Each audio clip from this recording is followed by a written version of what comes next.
everyone. Welcome to Dialog Choices podcast. I'm a gay furry. That's Band-Aids ripped off for anyone that doesn't watch the essay. How you doing? The end. Hello. Send your questions to Dialog Choices podcast at gmail.com. That was really. I can't believe that you managed to write a 3-hour essay for that. That's I can't believe the entire video. That's the entire. I can't video. believe the 3 hours. It's just really good. That is, I can't believe that as well. This is our first podcast since I put out the Beastars video that I've been teasing for almost a year now, which had various spikes and valleys in being worked on because I kept getting demotivated and working on something else. Because that was supposed to be my first essay. I started that before I started the Annihilation script. Actually, the Annihilation script came together really fast. I think I wrote that in like a week. It's like that. I missed that.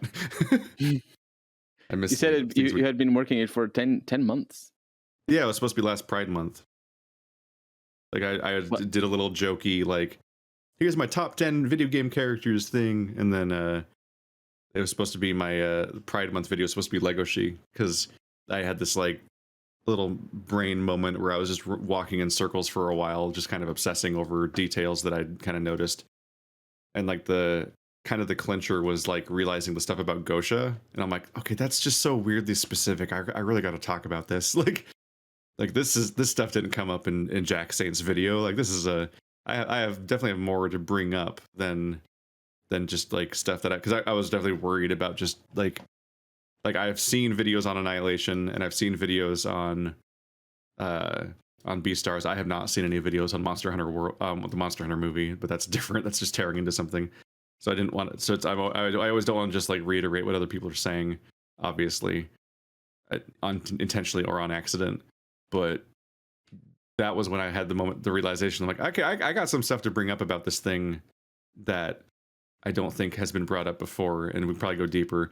And then the project kept expanding, where it's like, at the time, season 2 of the show wasn't out yet, so it was like, fuck, I gotta figure out how to spoiler gate this whole thing, where I gotta format this whole script, and like here's the half of the video that's about season 1 that people are currently seeing, and here's the half of the video that's about season 2, which would have been like me talking about the manga because season 2 wasn't out yet.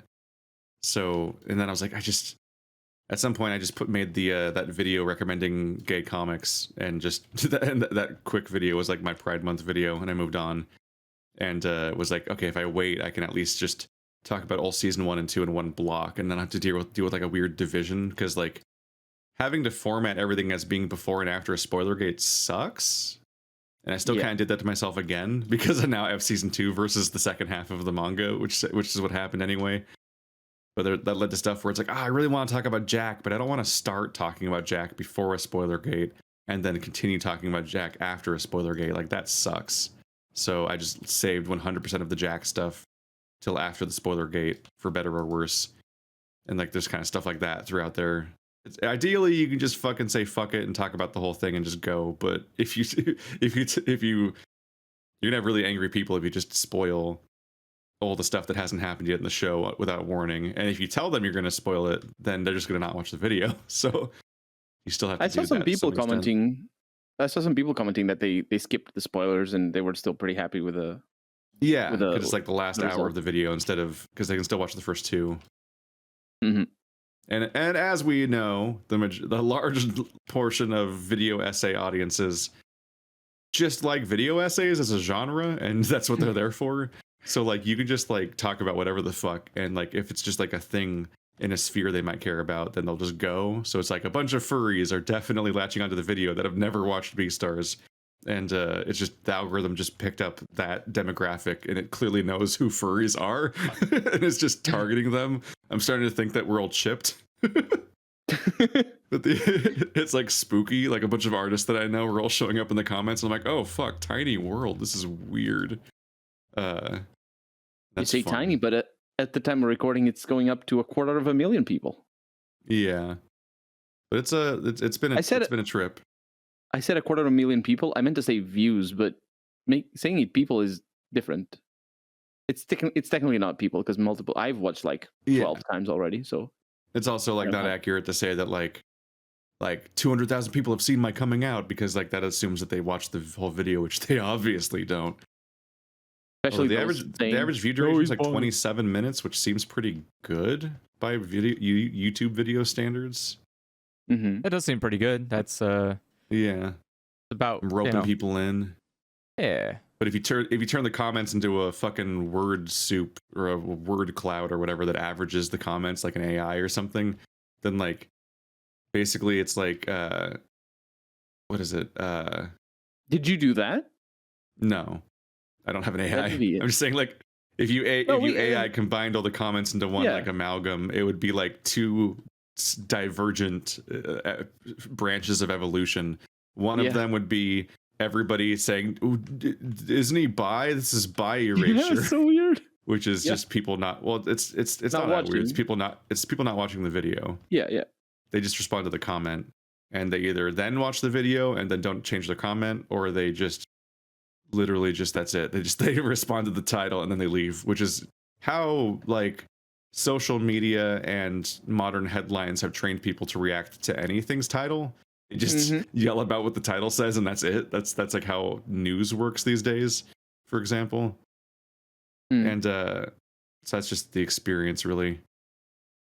But like that's like the most common comment. And then the other thing is people making like big 5-paragraph posts that are these big heartfelt things about how they cried and maybe they're going to come out and like all these other things, or like really like difficult to read things that are like it's really touching and encouraging, but also like well beyond anything I could have expected the video to do. And it's like it's like overwhelming to see how many people are really touched by the whole thing and like resonating with the story. And even people that are just like, hey, like people that are furries that are going to be like, you know what, this is good, and I'm going to stop being embarrassed by this thing that makes me happy, and that's really nice. It's a very it seems very emotionally heavy to to hear people talking about something that is I imagine statistically not like a smooth process. So it is scary to like hear people say that stuff, and you just like it in the back of your mind. You're like, well, I guess I hope it works. Like, am I gonna ever know? That's the exact thing I'm afraid of. Is that it's like I know I'm right. Like I know that what I said was right, and that what they're taking away from it is right. The world is wrong. So yeah, like there's the part of me that's always afraid that like statistically, if the video reaches enough people and enough people make choices based on the conclusion of the video, like someone will get hurt. And that is not a fun thought at all to think about. And it's like, it's not my fault and it's not their fault.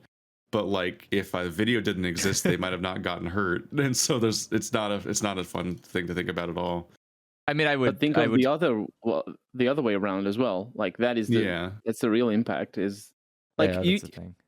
I understand the same that thing you I said in the video where you just have to hope the good outweighs the bad. Yeah. I mean, the counter obviously is like hiding from yourself is just as it's also hurting.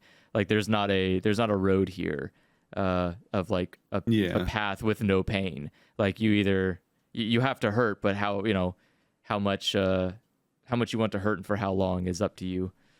It's like that's the tough part. I apparently did a good job at feigning confidence. Confidence that I obviously don't. Yeah, confidence that I obviously don't have if you're coming out at age 32.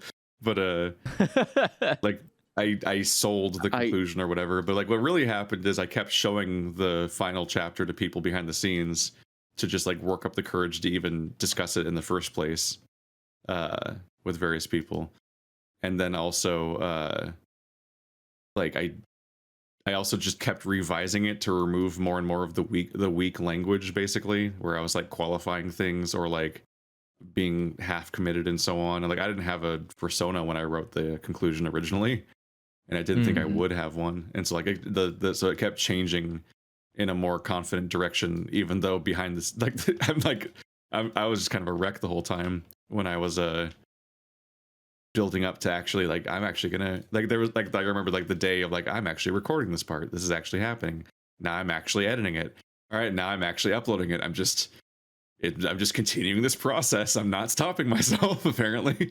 And like it was a deeply stressful day where we went off to I said I wanted to there was a I feel like I think I saw it like in Yakuza or something, but like I heard about okonomiyaki at some point and I wanted to try it. And so this year was it we were like, oh, we should go to San Francisco and after the apocalypse is over and go to this one okonomiyaki place that we found online.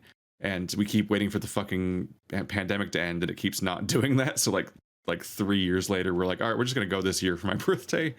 And not everyone is fully like aware of the gravity of what was kind of happening behind the scenes. But like that was the day after I was uploading the video. So I'm like, I maxed out my data plan on my phone because I kept loading various things and clearing various notifications and so on, just dealing with the responses of what was happening constantly with that video. And that was before the fucking insane shit happened, because in the early days, the video was getting what was for me a very high viewership of like, I don't know, like 2,000 views a day or something. It was a chunky amount of views. Like, look at it go. Wow.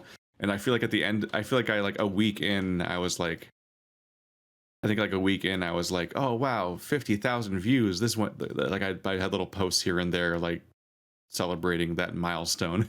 And then the next day I woke up to it being like, yeah, you got 30,000 views yesterday.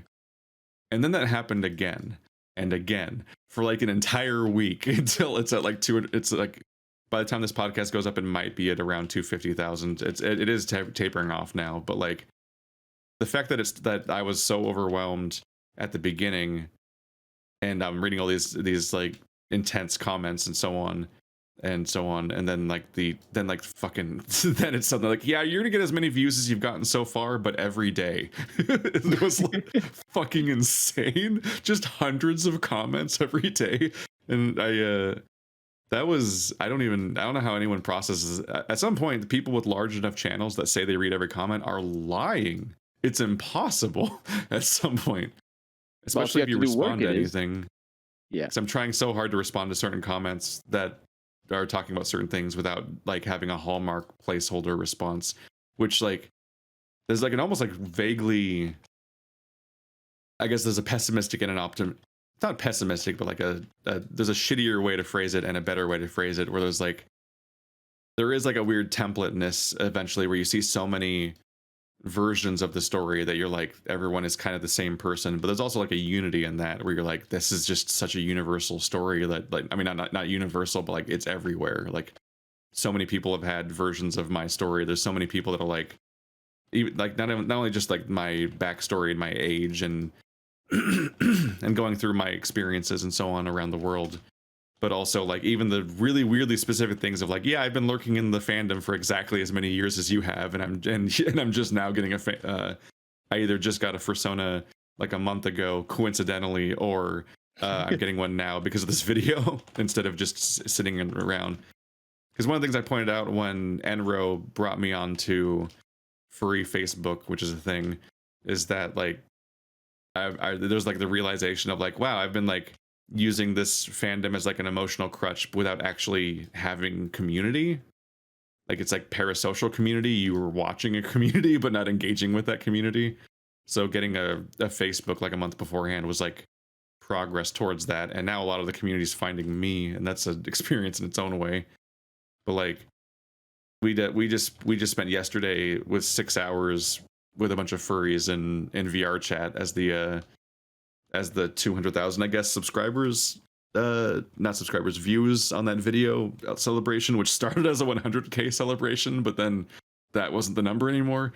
And it was supposed to be a Discord server celebration, and there were people from there, a number of which have been our furries also, and were all along, and then also a bunch of people that are furries that joined the Discord because of the video. And we were hanging out in a recreation of a furry convention. And like that's kind of like the hints of like just interacting with the community, and that's like there's a value to that, but also it's also like a little bit of a trial run version of like, am I gonna go to a furry convention? Is that gonna be a thing that happens? Who wants to go to a furry convention? Yeah, I don't know. It's an experience. It's a really good community of people. and I wanted to get that across in the video because like a lot of the internet just thinks of porn basically. And it's like, and there is like a thing where it's like I don't want to talk shit about any of the adult content when I talk about furries because there's a value to that. Like obviously, like it was there. That's how a lot of people figure out their sexuality, and it's like when I talk in the my throat was already fucked before we started this, and now I'm talking continuously. When I talk about the value of representation of who you are and so on, and there's like those gay comics with the romance and the interactions and so on, and just people being casually gay. That's obviously like on its face, it means what I said it means, but also euphemistically, I'm also talking around the adult content that also does that for obvious reasons. And that's just the role that adult content kind of plays for everybody to some extent. And it's good that gay people and furries have it too. But because people see that stuff, they think that's what the fandom is, and it's not.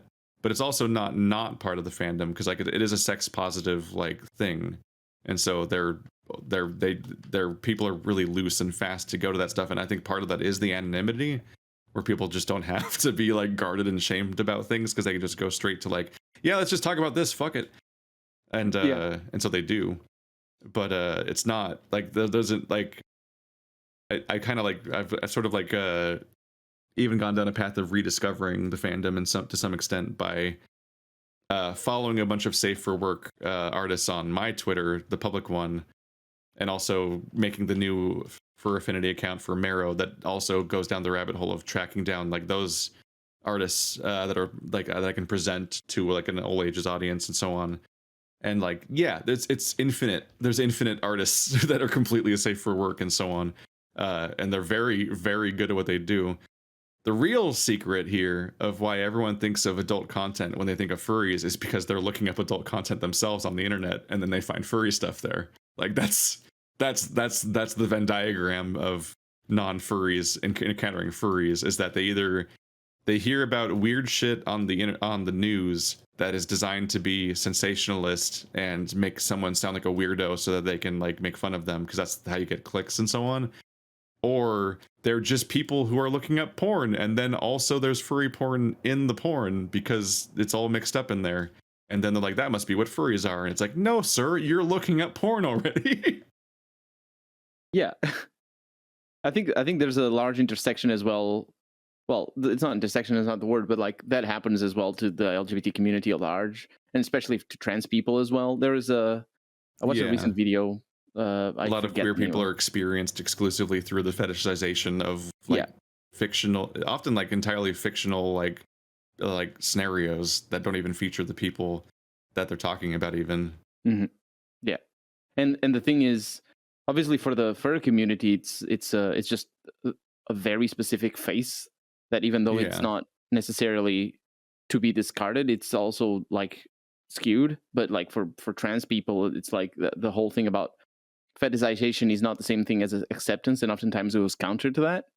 And that's why you see like people from the United States Senate looking up trans porn while voting for anti-trans legislation and stuff like that. Yeah.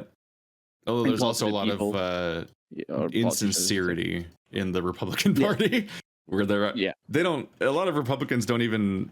I'm convinced a lot of them don't even think what they're saying most of the time. They just like it's just politically expedient and profitable to be a hateful little shit man. So they just are all day.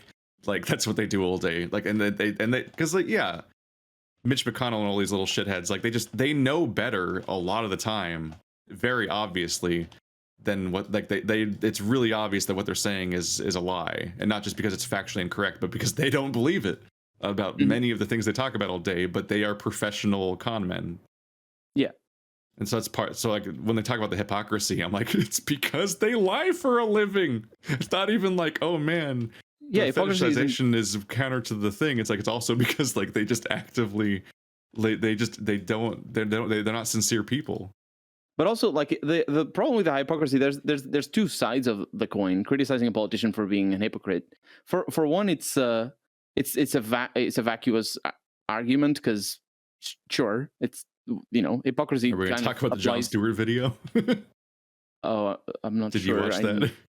I might have. I don't. What I was gonna say is that I was like, it's just really on point for something I just saw. Sorry. yeah, I might have. I might be just parroting the same point. The point is like what I was trying to say is that on the other hand, like you can't. You need to be aware that accusing a politician for being hypocrite because they're looking up trans porn on their phone and while at the same time making anti-trans legislation in a way that's like it's shaming the looking up of the trans porn, and it's like there's nothing wrong with that. Or the same thing goes with like accusing people of, oh, but you're gay or your son is gay and you're making this. Like it's important to like hypocrisy is the it point only is really supposed works. to be that like, why are you hurting people that you're supposed to love? But people will then just be like, a gay person, let's let's shame them essentially. Yeah. And like the thing that in politics that has the dynamic of if it happens that the politician in case gets ostracized from the party, then it's just amplified by the party, because that does happen. Like especially in the Republican Party, they're like who were I saw the other day the statistics. There was somebody who voted. I don't remember what it was for, but I think it was like it was a Democrat-controlled Senate, and there were 5 Republicans that voted in favor with the Democrats, and they were all basically primaried and gotten out of the party, all of them.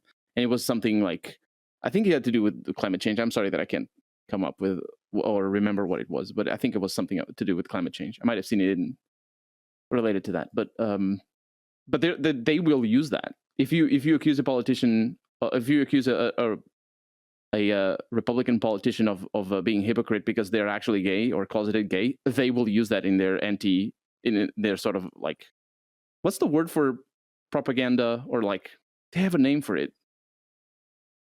You know what I mean? Yeah, when you look describing inside the same propaganda. party. Yeah, but they like inside the same party when they're trying to get one. Yeah, that's not really what I was thinking of, but it makes sense. Yeah, that's what I'm trying to say.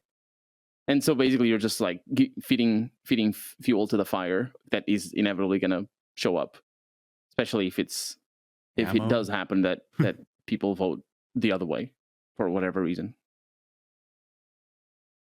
Everything's gross and shitty.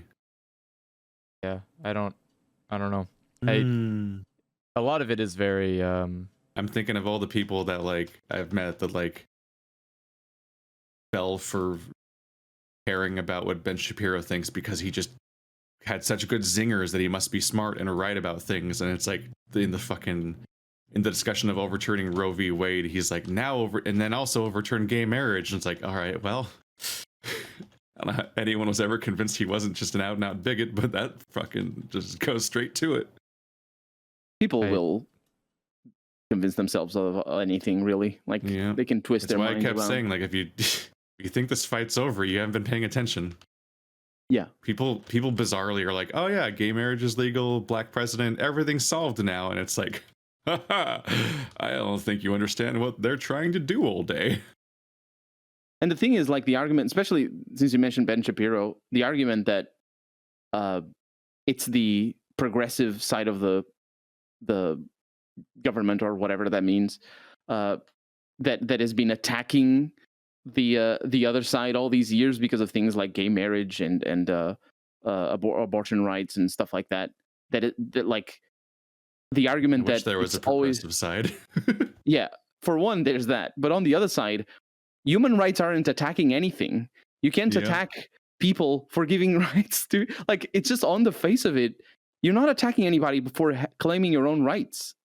You're like, that's like literally, unless it's like you're starving for air and you're in a box and you only have air for one person. If you claim your right of air, you're going to kill the other one or whatever. We're all living in the same planet, and hopefully the planet will continue allowing us to live in it. But like, it's so obvious that I cut a very angry paragraph about human rights. That it's like, because I was just anticipating people being like, well, if you were in this country, you'd be decapitated. So it's like, because that's always the fucking defense. It's like, we're so progressive. It's like, we're not fucking progressive at all. Like, fuck you. Like, human rights exist or they don't exist. Period. I don't fucking care what some other country has or whatever. Like, shit is fucked for LGBT people in this country, and all signs point that for the next few years they're gonna get worse, and it's terrifying and it's horrible. And people having that shitty fucking patriotic reaction of like, oh, I can't accept that America might have problems, so I'm gonna say really something incredibly fucking idiotic and embarrassing like that. And it's like, human rights do not exist on a spectrum. They are a binary state. You either have them or you don't. And like, we are not chips to be competed over on a leaderboard. I don't give a shit what country is worse. We are bad, and it has to change. That's it. That's the fucking discussion. The end. Yeah. Especially because it's so frustrating, because like, for so many people that live in this space, just anyone that has any sort of marginalized identity, it's like, why people get so angry and why they get so frustrated is the fact that like, you're just waiting for people to stop saying no. That's the whole game. Like, there's just a bunch of idiotic, shitty people that are being awful for no fucking reason, because there is no both sides of the discussion. It's just people making the world worse for no reason, and they just keep doing it every day instead of stopping doing it. And everyone's just fucking pleading with them to stop. Mm-hmm.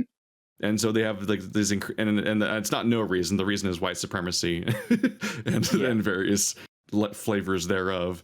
But like, it's just people in power that benefit from bigotry, and then just millions and millions and billions of people who are just dumb enough to fall for it. And it's because there's this incredibly sophisticated propaganda machine to keep the people in power that want to keep that power.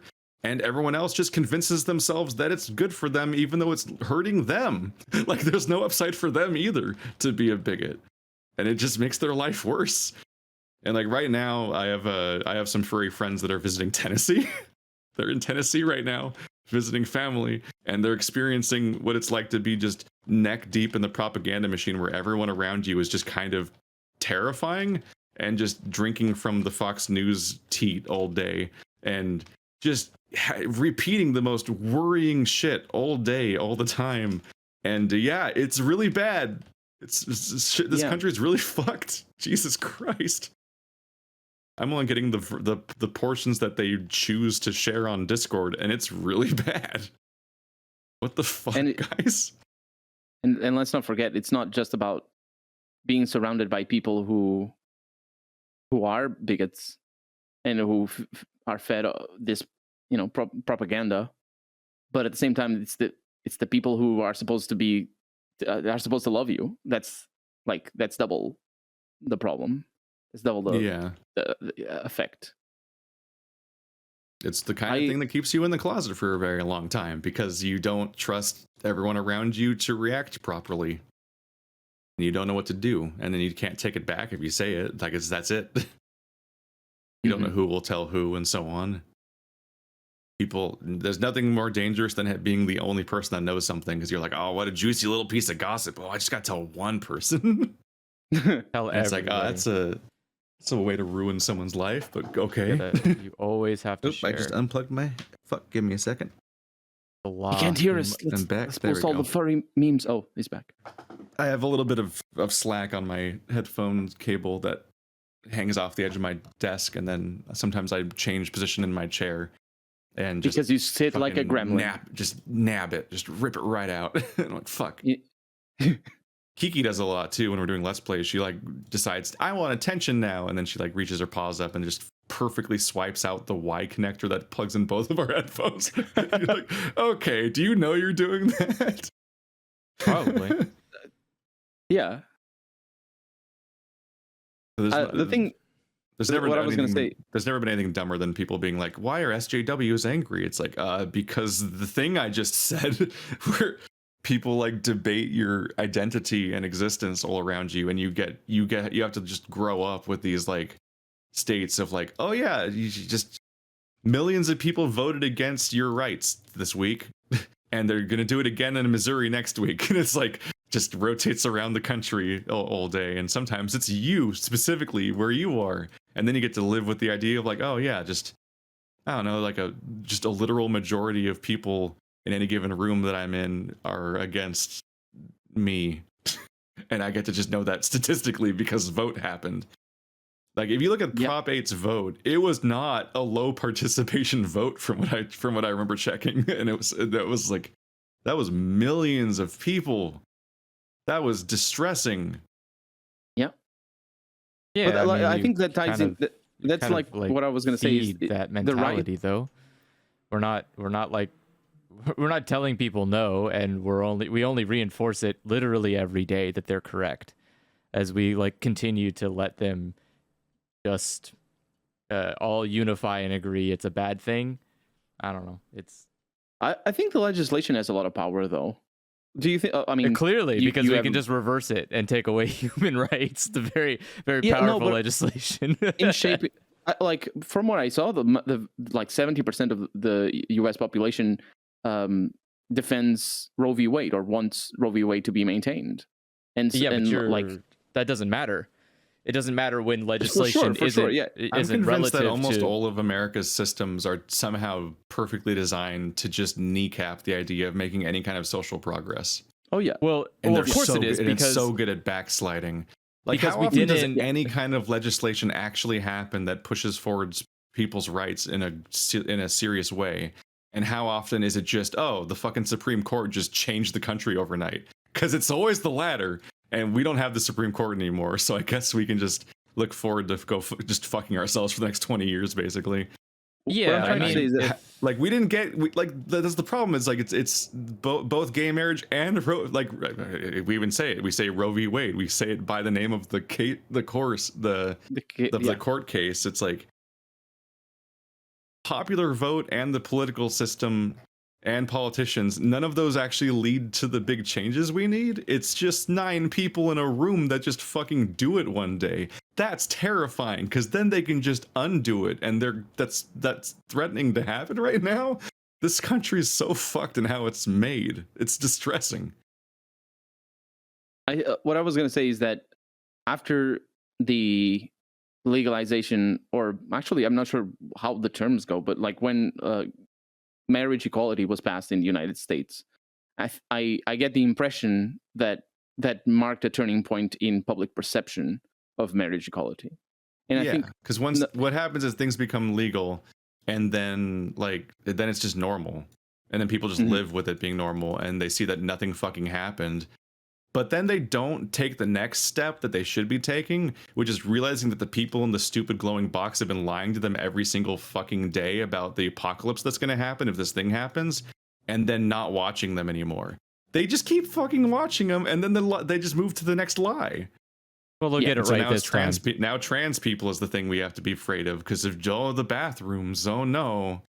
And then they're even looping around to furries lately, but then they're using the furries to indirectly scaremonger about trans people again, because it's always like, oh no, the gender neutral bathroom, and it's always like obvious dog whistles about identifying as things, and it's like there's always the next thing they can go after in the exact same methods, and they'll say all the same things. They'll mention grooming, and they'll have all to think about the children arguments and so on, and they just use the same arguments every generation against another group of people, and no one fucking gets smarter.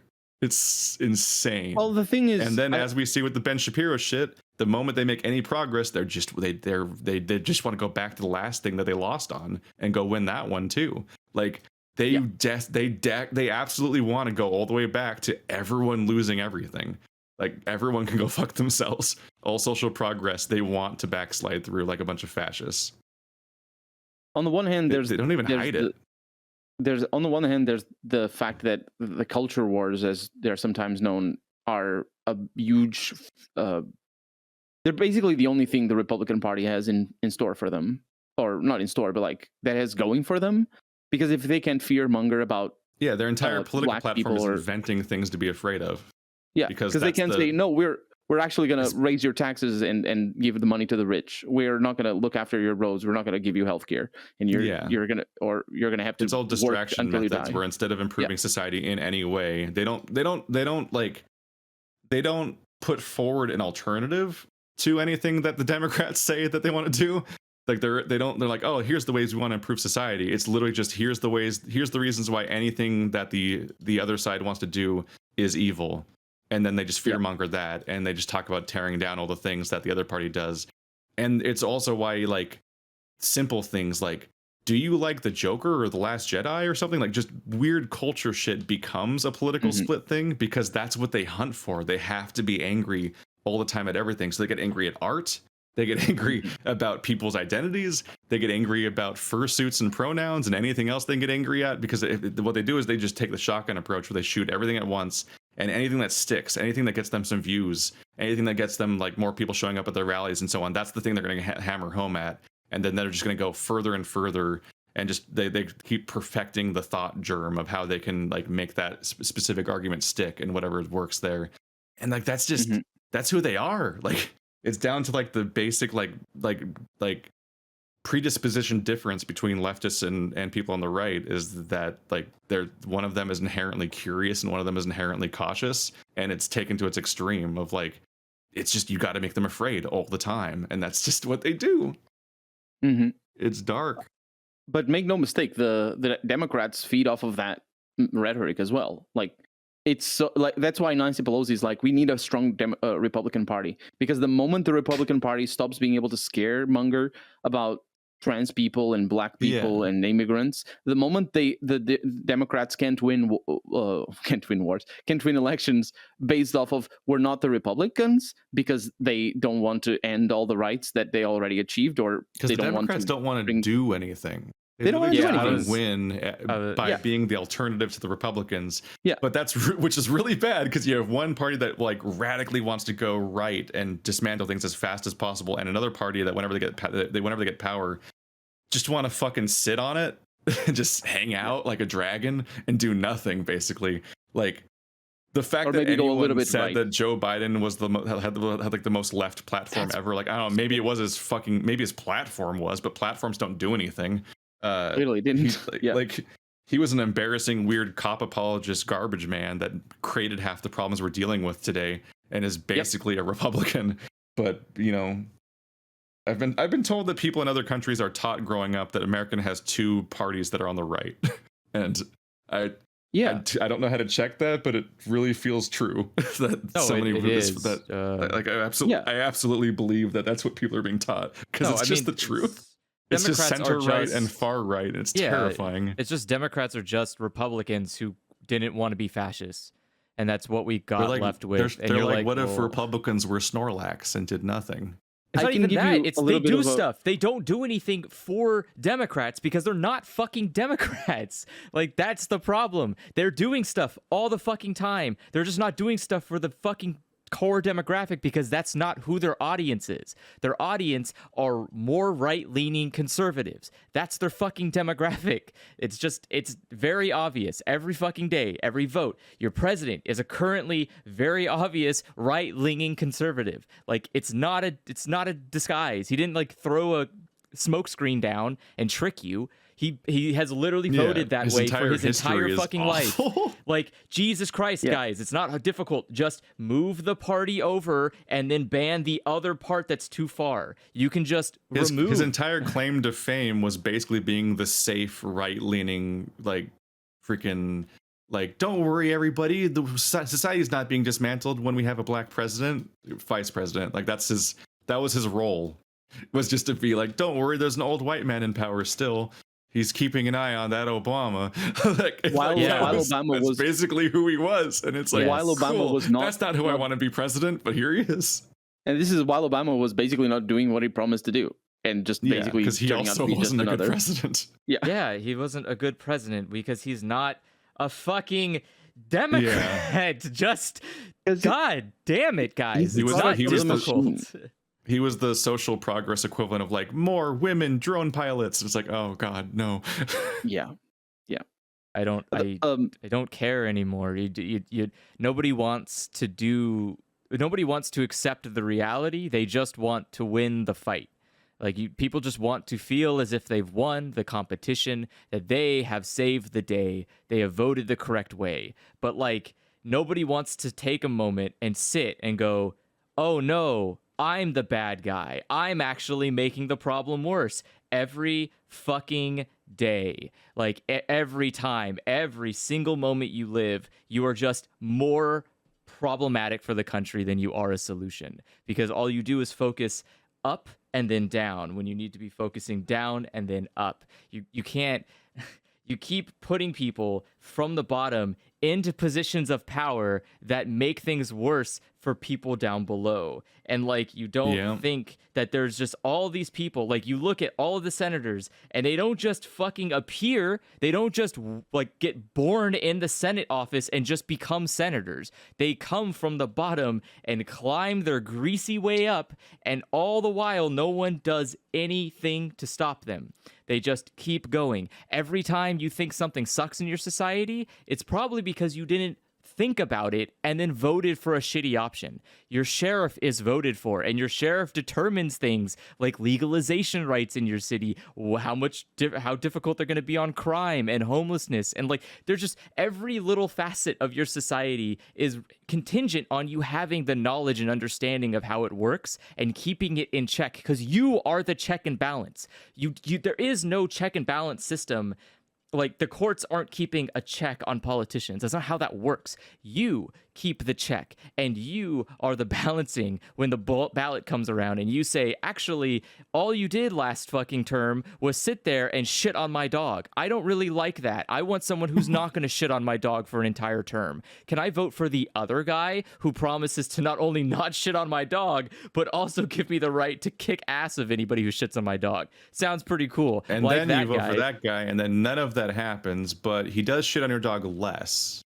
Well, yeah. Or and that's 4 years, everybody. Alternatively, you could legitimately find somebody who isn't following in this weird, I don't even know what you call it, like a fucking standoff where it's just you in a sandwich between two people holding a gun to your head, and they're both going like, no matter which side you pick, I shoot you, partner. Because like, that's what a two-party system is like, you don't get to choose, you just get to choose who shoots you, and you're like, cool, thanks, I guess. At least that guy's wearing a rainbow t-shirt when he shoots me. Progress. Like, no, you're not a Democrat. No, you're not a Republican. Both of you are just weird rich people who want to like get richer using a system that will just not tell you no because you choose the system that tells you no. Like, you get to decide if it says no to you. And it turns out people just don't say no to themselves. Wow, what the fuck? That's weird. Are you telling me that like a Supreme Court justice won't just say no to themselves being biased towards a situation? Why? That's weird. Wouldn't they like have an altruistic morality center core thing where they just don't have biases at all? What do you mean they're human? Fuck, they're there for life? How long do people live for? Fuck, they have free healthcare coverage? Fuck, this is a terrible idea. Maybe we should like not give them healthcare coverage and just not pay them, and then they could be just like us. They have to struggle to survive to 70. Like, it's not good. But no, I honestly think it is. I have seen plenty of actual candidates who make plenty of actual progress in a society locally, do good things, but you have to like work really hard because they are not going to be the prime candidate. Like, for California, for example, like Gavin Newsom is a really good Democratic governor because he does exactly what Democrats want. And that's not who you want to lead your state. Like, you want someone who does exactly what Democrats and Republicans don't want. You need to find that person that's so far to the left that the left and the right go, please God, don't fucking elect that guy, because that's the person who's going to actually do change that you need in your society. Because it's like that is the weird fight, is you need to fight both parties in order to make progress in your society. And like, that's a failure. It failed. It's a broken system. And it wouldn't be that way if people just followed the fucking Constitution and rewrit it every couple of years like it was fucking designed to be. It's fine though. Why would we ever codify freedom or law? Like, why would we ever do that? Why would we give any kind of legal standing to things like equal rights? It would be so weird, right? The forefathers would never want that. They would never want everyone to have equal rights. Fuck, man. It's stupid. I hate it. I can give you a little bit of a perspective on how I grew up and everybody around me thinking of the United States politics, because obviously it's a huge shadow over the entire world, and so like everybody knows at least who the president of the United States is and sees them on television every once in a while. Better know who we but are. I think the biggest impact is always like or the biggest difference, I should say, is in the US, and I noticed this the moment I started following US politics. Every year is election year. There's always an election going on. There's always campaigning going on. There's always something to talk about that isn't related to policy and to ideas and to things that you can do. There's always drama. There's always nonsense going on. And not that the nonsense is nonsense for the sake of it. A lot of it is important. But I think in American media, you get an impression of American politics that is a lot more detached from the reality of what American politics is than the rest of the world. Because for the rest of the world, it's like maybe a couple of weeks in November every few years, and like it's usually presidential because nobody cares about the Senate, even though it's so important. But in the rest of the world, nobody that doesn't make big news. So they know who the next president is going to be. And I grew up with Bill Clinton and later George W. Bush. Actually, is this W for the son, right? Yeah. Or George Bush? Yeah. Okay. The impression that people have... They're both named the same, so it's Bush Senior, Bush Junior, but yeah. Yeah, right, yeah. So I think the impression that people have is almost entirely based around the actions of those presidents. And so whether the president is a strong president in the sense of doing actions that are important or for good or bad, what I'm saying is, like, for example, I get the impression that people generally think Bill Clinton wasn't a strong president, whereas they think Bush was a stronger president because he killed 1 million Iraqis for a war for oil, for example. But they also think Obama was a strong president because precisely he also continued killing a bunch of people with drones and stuff, and was very good at speaking. Obama is just a really, really good speaker that spoke well in an international audience. And I get that it's sort of weird because even today, like, people talk about Obama around my group of friends. The few times I have talked about, or we have talked about American politics, a lot of people just really liked his rhetoric, and it's like he came across really well on camera, I feel.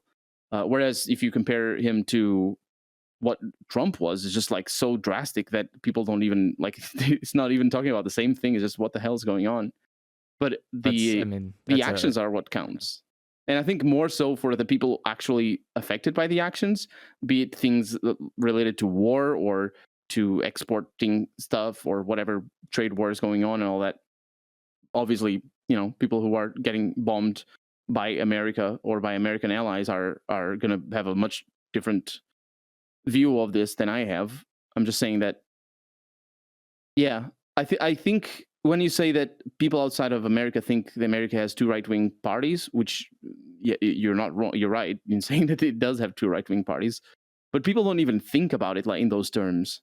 It's just a generic thing. It's just like American politics is this president, and now it's this president, and now it's this president, and this president did this, the other one did that, and this one is doing this. And that's it. Like it is sort of different from how we tend to think about like Canadian politics or French politics or German politics. We always tend to be like, okay, it's this new person at the head, but what is their party? What did their party do before? How often did it? I think there's much more of there's much more thought being given to other Northern Hemisphere countries in their politics than usually there is for America, because it's just so centralized on the president. People just think of the president. So that's why I think the parties just take a back step. Like I talk to people about American politics and tell them the Republicans and the Democrats, they do not know what those words mean. Like it's very rare that people understand. If I start talking more, just even about the names of the parties, they do not know. Well, yeah, that's normal. I don't know the party names for any other country. I don't I couldn't tell you what France's like right wing and left wing parties are. It's not. I always second guess it every time I hear about the Tories or the Labour Party or something. I'm like, okay, I do know UK's only because I do know that the Tories are the bad guys. I do know that because of the Margaret Thatcher thing, and I know that she was like the Yzma of the UK. And so like I'm aware of that, but otherwise that's just like one isolated case. I have no idea what anybody else does in their life. Some countries have like multiple parties, like more than 2, and just I ain't got time for that. They even have like weird names because it's in a different language, which is even worse. Like I don't know your language, I don't know what those parties are, and you have more than 2. I'm out. Goodbye. I can't tell you where they belong. So yeah, it's just so I get that. That's fine. I don't mind that people don't know how our shit circus works. But it affects so much, though. The U.S. is, or was that's it up your until fault. recently? That's not our fault. That's your fault for letting it affect you that much. You could come over anytime. A weird way that the cultural and news and just conversation export that happens whenever America anything, including Hollywood and the news and so on. You got every country can just say no to us. You can do that. You can say like, hey, please, actually no. Because we don't have good politics to export. Look at what they did to Panama for when they said no to you. Look at what Panama's within our distance. We're not going to come and slap Europe. We're not going to do that. We don't have the resources to do that. We could barely handle the Middle East. People we were struggling all the time with that. Like the only reason we even upkept it was because of weird they bombed us, guys. Remember that? Like if it wasn't for that, that's why the original Gulf War failed. Is because we couldn't upkeep the support for that. I think Americans are actually very anti-war. We don't enjoy it. We don't really want to hang out and beat the shit out of other people. We want to talk about being tough. But the moment you step up to a fight, we're like, okay, look, let's talk about this reasonably. We have money and you have a thing you need. Can we combine that? That's how America works. So if you just show up and you say, actually, fuck you, and you put us down, especially economically, we will just cry. We will fall to the ground. That's not true. Roll around and cry. Yeah, it is. That's not true. If you deny it, if you deny us importing anything to your country, we will be so upset. You'll blockade them. You will blockate them. Look at Cuba. Yeah, we'll blockade you from us. We can't blockade you from the rest of Europe. You're central to so many economic milieus. That's the thing though. Is that's because you keep letting the dollar be powerful, which shouldn't be. It's not just that. No, it is that. If you remove the dollar and you replace it with the euro, you would immediately see the EU being in the exact same spot that the US is in. If you took away the dollar as being the most valuable currency, that's it. That's all we fucking have. The moment that we don't have superiority economically, we're nothing. We're just a shitty, poorly constructed amalgamation of states trying to look like an adult in a trench coat fitting into a movie theater. That is all the United States is. We are just a lot of kids standing on each other's shoulders trying to look like one really adult nation. And we're not that. We are never that. You're thinking only about the government and the people. But you need to remember that the United States, especially in terms of international politics, is also the corporations. Which again, you get to decide if they show up in your country. You get to say no McDonald's, please. Other countries have done that. They're the Middle East doesn't have a McDonald's. There are some Iraq and Iran just do not have McDonald's hanging out there. And I'm sure if someone asked, McDonald's wouldn't say actually geopolitical politics. No, they'd show up and just be like, here's your fucking McDonald's, dude. Have a good time. They don't care, but the countries don't want them. And you could all say no. You can literally just right now say no, and that would not computing. It's cars. It's fuel. Say it's so no. Much... Just show up you can to say your no. fucking goddamn UN Council and say, or EU Council, and say, you know what, guys, Burger King. We don't support oligarchies here. No more Burger King, and that's it. BK gone. Shut down.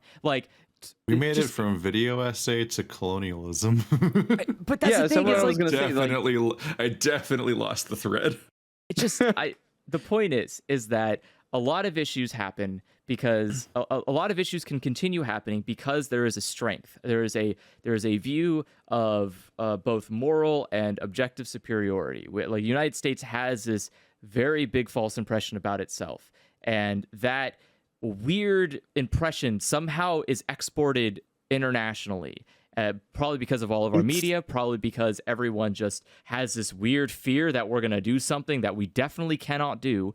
And so we just get to be the playground bullies, and no one will say no to us. And the people that do say no to us, we're really good at saying, like, hey guys, you all have to say no to that guy. Like, you better not let that guy be a bully to us. And you guys just like the United States exports its influence through pure run-of-the-mill capitalism. It's not anything out of the ordinary. It's simple market dynamics that are employed and enforced by other countries, like specifically the European Union, since we're talking about it, but not just the European Union. The vast majority of African countries have the same issue. The vast majority of South American countries have the same issue. And so what that means is, and I say issue here because that we're talking in the context of being permeable to American influence. So when I say American, I mean also corporations. So when a corporation says, we want to export steel to your country, and we want to do that at this rate, and you say, no, we don't want steel from the US because you guys have ice and you are freaking weird. Let's not do that.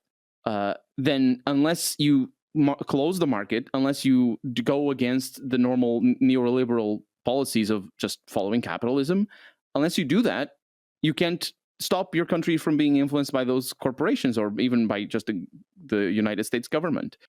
And the alternative then is to close the markets, and is to be either, well, I say close, but it's control the markets directly, which is to be, in the eyes of the US at least, communist, basically, because that's what China does, for example. That's what Russia does as well. And it's not I'm not saying that that's being communist. I'm just saying that so those are protectivist policies, and they do work, but they also have the problem of shrinking your own economy, and especially for country. And that's where the United States being so rich comes in, because the United States could do that. We're rich because you keep letting us in. We don't. Yeah, but we are making our own wealth.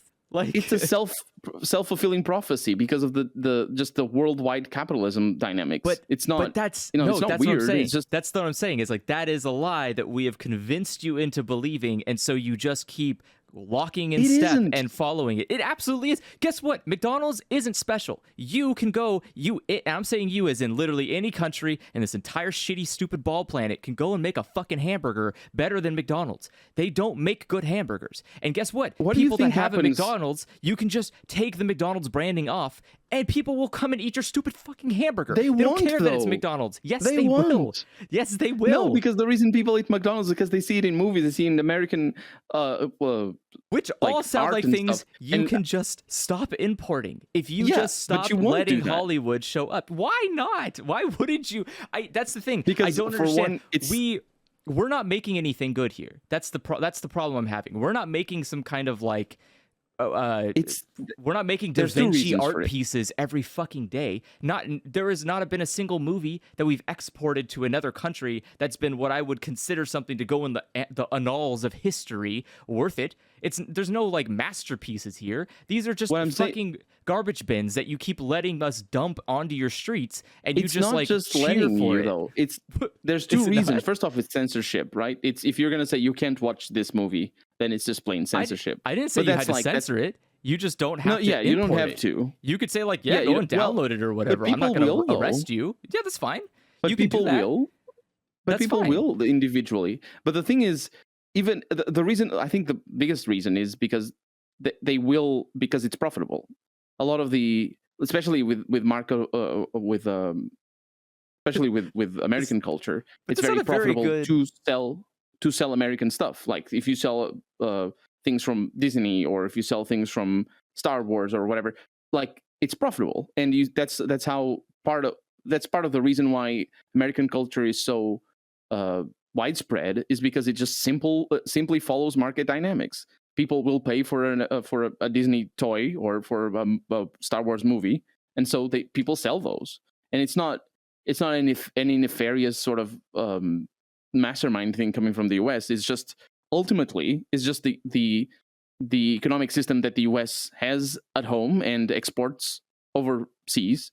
That is just propping up the cultural influence that the US has. I mean, let's not be generous here. We're not doing anything. We are contracting low wage indentured servitude in other countries to make products for us that we then ship to you.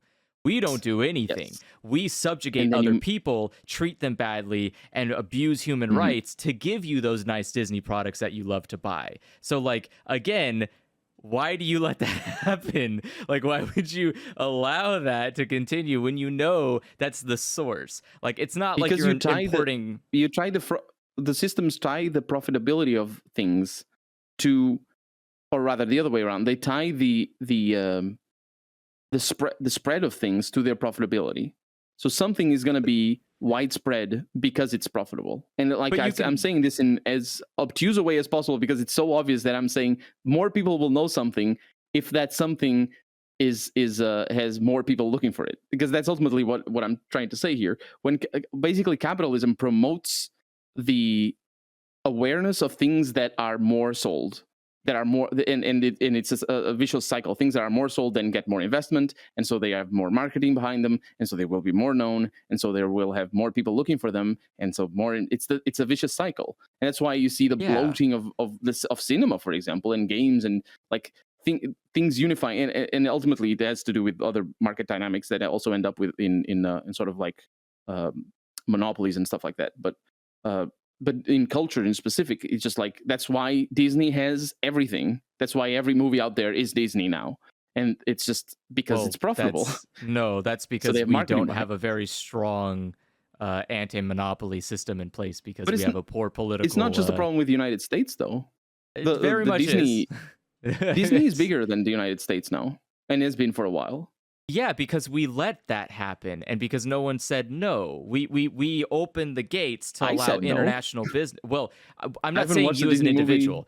I'm always when I say you, I'm speaking to your country's representatives. The leaders of your countries have willingly just said say no. They don't have the tools. They fucking can. They have a block of countries that are stronger economically than the United States. The EU is a stronger economic force than the US, and that is like a very, very obvious thing. The problem is that I don't know why, but for some reason, there's just a weird incentive to not let. I understand it's money. That, but I'm saying, that's the incentive. But the people who own the cinemas or the theaters, the people who own the television networks that broadcast movies and whatnot, the people who draw whatever, like all the people earning money and being rewarded for exporting American, and not just American, but anything that is profitable, specifically American media and culture, and it applies to music, it applies to everything. Those people get more money if they follow the money. It's like, it's as simple as this. It's not weird. It's like, just you need to tie that dynamic that is so obvious, because of course they get more money if they follow the money, to the fact that there's an alternative to that. How would there be a system that doesn't reward people for following the money? How could you like, that's what I'm saying. Either you censor them or you decouple.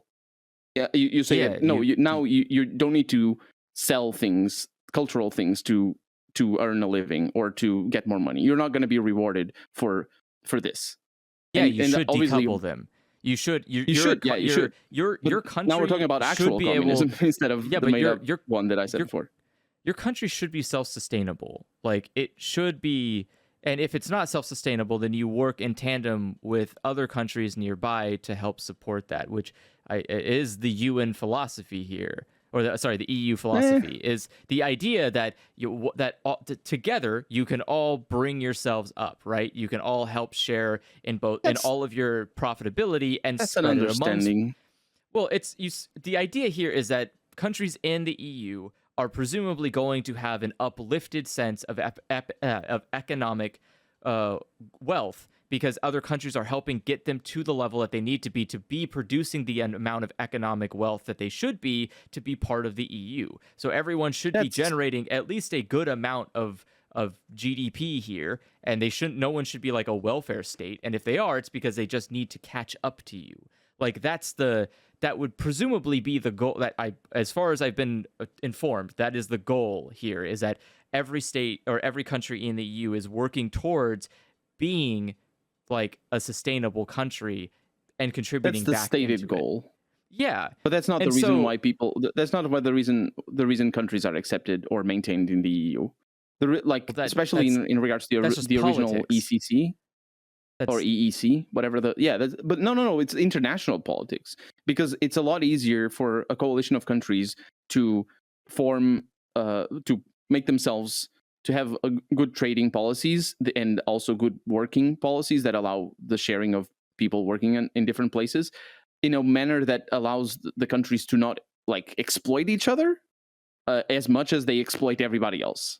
And in regards to the EU, and that's one of the reasons why the EU has stagnated economically for a decade at least, is that we don't have like a very centralized government that, like the United States, for example, that actively pushes for economically exploiting other countries. And China has a government like that, and that's why it's growing and has been growing for the last 20 years so much, is because, like, look, for example, in Africa, and the way they export their economic influence is by basically exploiting African resources. And the American growth of the 60s and 70s is also related to that. It's basically taking over other people's resources, and after the resources have been taken over, it took over other people's workforce through taking your manufacturing elsewhere. Which in the case of the United States was absurdly powerful, because like that's something that I mean, admittedly, Portugal is a poor country in comparison to the rest of Europe, but the amount of stuff, to put it simply, the amount of stuff American people on average have access to, and not just have at home, but just have access to, is just absurdly out of this world in comparison to what I grew up with. Things as simple as home appliances, but also just the way you consume your food is everything is discarded. What's the word? Things like plastics and all that sort of stuff. Just like you have so much manufacturing attached to all of your consumption that isn't. It is unlike anything else in the world, for one, but also not just unlike anything else in the world, but people don't even understand how an American person lives in the rest of the world. Even here in Europe, they don't. Like it. What? We don't live special. We live a very, I would say, in a terms pretty of the average stuff life that you make and the garbage that you then create. Because if you buy things and they come in packages and all that sort of stuff, and of course you discard. We don't create stuff garbage. And all that. You're talking about like Indian stuff creates that garbage, because that's where they're the ones that take our garbage. So it's their problem, not ours. Well, that's the other problem. What I'm trying to say is and I'm trying to just bring it into the 60s and 70s, and why American economics grew so much in the 60s and 70s is because you needed that much manufacturing, and by being able to export it overseas, and taking advantage of lower.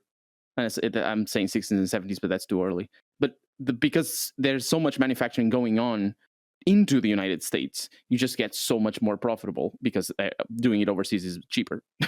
And so that's something that the European Union doesn't have over the US. So I don't think, I personally, like, I'm not an economist or anything, and this is just my perception. I might be wrong about a lot of stuff, but I really don't see the European Union ever being able to win over the United States at its own game, because ultimately that's what it's playing. It's what it's been playing all along. It's the European Union wanted to do like the United States, but it doesn't do it because it's not a centralized government. It doesn't work like that. You guys are in super luck, because we, the United States, but also China, are about to hit another recession.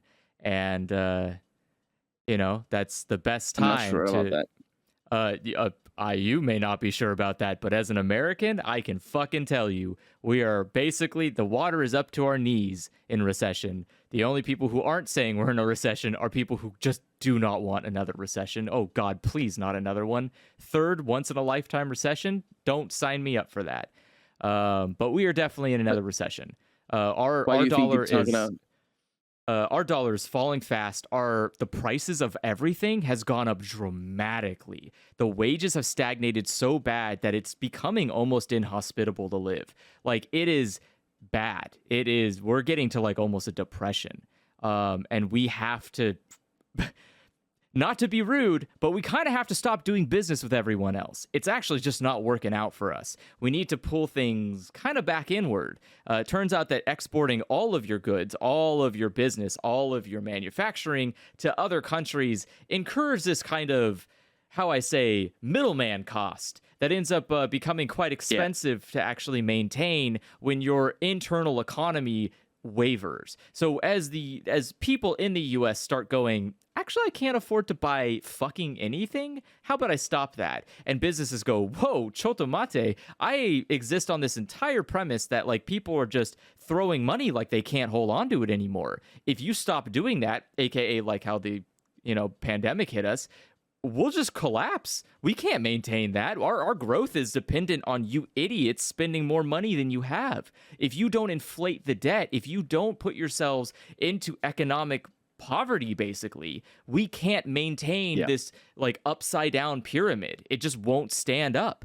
And and so that is what's happening right now. Like, we can't maintain this anymore. The people just literally cannot keep doing it. There's, like a huge chunk of the nation doesn't want to leave their homes anymore for work, which is like a huge hit for a lot of local businesses, for fuel prices, for like car buying in general. Like, there is a lot happening in the United States that's causing a huge economic issues. And it may all look funny, or like fine and dandy because the fucking Wall Street's all green. But just like the previous Great Depression, all it takes is someone waking up and going, oh, wait, these numbers don't add up. And suddenly you have a lot of red, a lot of people jumping out of windows, and a lot of problems for the next fucking like 20 years. And so like the US is not doing good economically. Our dollar is rapidly falling. We are basically like losing the strength that we've maintained for so many years with that dollar value. And the EU, if they're smart, if they really, really fucking want it, they could just show up and kick our dollar down and replace it with the EU. If the euro becomes the prominent dollar in the world, that's it. You did it. You finally beat the final boss. You have taken out the United States and supplanted it with what should be there, which is the euro, a dollar that isn't based on a centralized government that is woefully inept at doing its own fucking governing. Like, you don't want the US dollar there anymore. You just need that to go away. I'm looking at the numbers, and the dollar in comparison to the euro has not been stronger since 10 years. Has not been stronger since 2017. Yes. So I don't know. You're saying the dollar is going down, but I'm seeing the opposite. What do you mean? The dollar is less valuable than the euro. Yeah, but like for example, at the beginning of the year it was 80 cents, and now it's 95. Am I seeing this wrong? Am I seeing it the other way? Yeah, you're seeing it the other way. Maybe. So the let's see here. Keith, help us out. You know economics. You took geography. No, I don't. I'll be honest. Every time that the conversation turns to economics or geopolitics, I just hear ringing. It's like after 5 minutes, and it's been like 40. Sorry, it's just it is a frustrating. It was a very experience. heated argument where I couldn't quite tell what either person was arguing about, but also I'm like, it's a weird mix of stuff that's so complicated. I don't trust anyone when they ever say anything about it confidently, because I think that they might just be reducing the entire subject anyway. But also, I have no input because I know I don't know shit, so I don't have anything to add. I'm like, oh yeah, I know about Portugal, and also like the Russian rupee or whatever the fuck. I think I got that wrong. Ruble. They have rupees. That's India. It goes ding when rupees. You pick up a blue one, India. it makes 5 dinging noises, and it hovers over your head until it finishes playing the sound. It's just the world is in a very chaotic state, and it is only going to continue being that way if people keep letting the source of that chaos keep being the dominant factor in the world. Like, that's all it is. Money. Like, money, but specifically money that's tied to the US. If you keep letting our money be the money that dictates choices in the world, all you're going to get is fascism. And you just got to kind of accept that someday. And you cannot, that's fine. You can look at Europe, and they're struggling really hard to like stop right-wing mindlessness, ranging rampancy. But, the alternative is not having a Disney product. And honestly, I get it. I would much rather have fascism than not be able to buy a Frozen figurine. It's just one of those decisions. It's hard to make, I guess. I don't know. I have a headache. Would you guys like a viewer question? Yeah, let's do a viewer question. Yeah, sure. Freed asks, do any of you own or have owned gaming accessories or peripherals that you A, wished there was more games to use in, or B, wished you never purchased because it was just really bad? Oh, since we're talking about stuff that people buy for no reason. Yeah. I bought the Rock Band travel drums, which were 4 separate drum pads you just lay out on a surface. Like they don't have it like, because like the real Rock Band drums are like the full size drum set, but these were like just 4 things you could lay on a table basically and hit. And like, okay, I think I just legitimately have never used them. In fact, that's like Rock Band was my primary source of dumb bullshit I shouldn't have had. Basically, like it was only $20, so I can't say I regret it. But when Circuit City was closing, I went in during its closing sale, and like every day they slashed prices by another 10%, basically. And so I went in when they were 80% clearance, and that was the only time I went in. And they had the Rock Band smoke machine for $20. So I had like this smoke machine that like was in my life for like 12 years before I figured out how to dispose of it, because I'm like, this seems like too much metal and like hardware to just throw away in the garbage. But I've used it like twice. It had a thing that would sync up lights to music, and it had the smoke machine part. That sounds amazing. I think it only worked in Rock Band 2. I think it didn't work in 3 or something. And I immediately hated the part where it was a smoke machine. The light show part is like whatever. It's like the equivalent of having RGBs in your room that sync up with the music. But the smoke machine is like, this thing contains like fluid that I have to worry about now. And like there's like a refill thing, and it's like I'm always worried it's gonna leak or something somewhere. Like I hated that whole prospect. But like now the entire underside of my bed to this day is just filled with Rock Band instruments. I still have a bunch of them because I'm like, maybe I'll play again one day. It was my favorite game once. And when Rock Band 4 came out, I was in physical pain when I tried playing it, because I still had like 80% of the muscle memory to mostly play on expert, but I would just suffer afterwards, or even mid-song, just because it's so physically hard to do that when you haven't been doing it all the time. Like it's hard in your hands. My throat's weird. My voice. Was it your right hand or your left hand that was giving you trouble? Oh wait, is it drums or is it guitar? No, it's guitar. It's my left hand. It's the frets. Yeah, that's something that I always couldn't figure out. People like, I played a little bit, and I mean, I suppose I could practice more. And I press every button too hard. Like I don't know. Like I got like my hand, like my left hand will hurt when I'm raiding in a MMO, and I'm playing on keyboard, because I'll be like pressing the buttons too hard with my fingers instead of like. It's why it's nice to have Final Fantasy 14 on a controller, because I can just play on a controller forever. But if I'm using my left hand on a keyboard to do more than WASD and like 2 other buttons, like I'm trying to like hit hotkeys and all this other stuff, and like fucking like World of Warcraft has you sitting there hammering forever on like your number keys and so on. Like it always hurts my hand eventually. Like I always like am doing it wrong or something. Well, I remember that. I just remembered the fucking. I had a WoW thing once upon a time. I don't even remember which hand used it or whatever, or why I wanted it. But like there was I had one of those like little like mini keyboards that you play for, that are for like MMOs. That's like, it has like the WASD, and then it has like a bunch of hotkeys all around it, and you'd use it like separately from your keyboard, like off to your left, I guess. And that was like that's how I played WoW like fucking like 15 years ago or something. But that was weird good though, peripherals. Wasn't it? Yeah, that was fine, I guess. I don't remember if it was that much of an upgrade, but I think it was because I was trying to become competent at even using using hotkeys at all, I guess. Oh, because like one of my first videos ever on this channel was me silently playing random amounts of the MMORPG Aeon, and people were noticing that I was just sitting there clicking on all of the hotkeys the entire time. I would just WASD walk to stuff and then click on all of my abilities continuously with my right hand, and that's how I played MMOs for years. Why didn't you notice you were doing something suboptimal? Because it doesn't matter until you have an audience all yelling at you because people have opinions. It's like steak. Like, who gives a fuck? Like, we're all supposed to walk in. Like, I don't even like steak starters, but like, we're all supposed to have like this fucking lockstep opinion where we all like coffee the correct way and we all like steak the correct way, and we like all shame each other into sharing the same opinion on stuff, and it's just really stupid.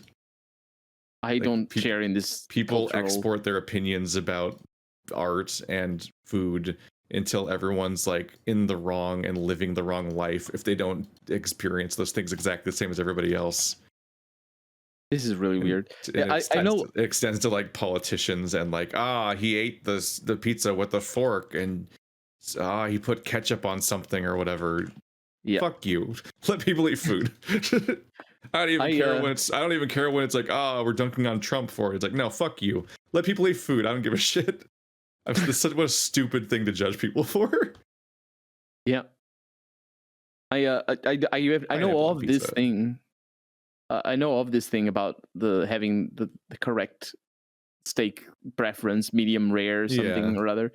Here in Portugal, we don't even understand what medium rare is. You don't even say stuff. You say like Stephanie will be like, I don't even eat meat, and even I know you have to have a steak medium rare, and it's like, so why? And it's like, I'm not going after Stephanie. It's just it's this bizarre fucking cultural like hive mind shit where everybody has to like virtue signal having the same opinion about steak, basically. No, and it's like, shut up.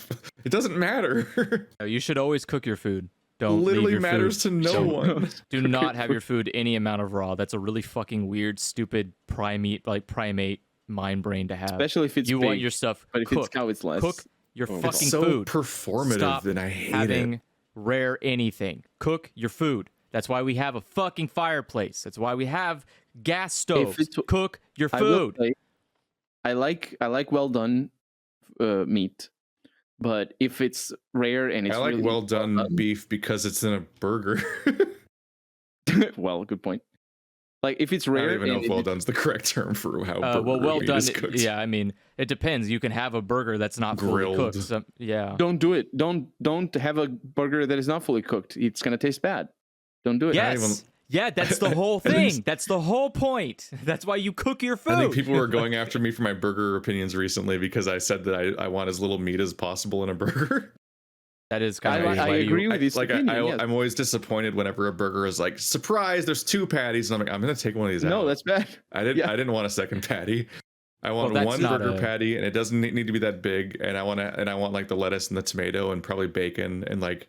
Just I want like layers of stuff in my sandwich and then there's a little burger. That's why I like In-N-Out. They have small patties. I agree with you. And like I feel fucking like I feel hydrated when I eat an In-N-Out burger. Like it's a completely different feel from the lack of salt. The other burgers that are out there. Yeah, they still have salt. No, I know, but like not as salty. Because there's a lot of green and not that much meat. And so it's really like In-N-Out burgers are refreshing somehow. They're okay. I wouldn't call them. Yeah, I wouldn't call them refreshing, but they are much better than the average competition. Yeah. I very much enjoy In-N-Out burgers, and I always order a single one. I do not want a double.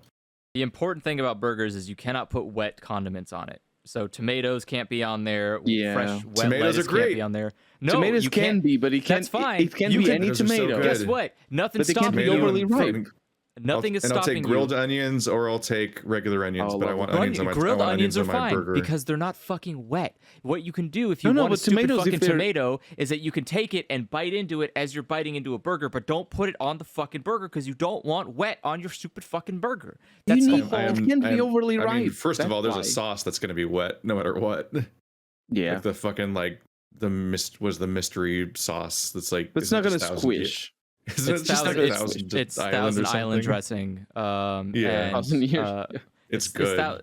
It's Thousand Island and something else. I wouldn't identify it because I don't like salads. It's Thousand Island dressing and ketchup mixed together. That's what it is. Whenever a place has salads, I'm like, do you have greens instead? Like, do you have can I just have vegetables?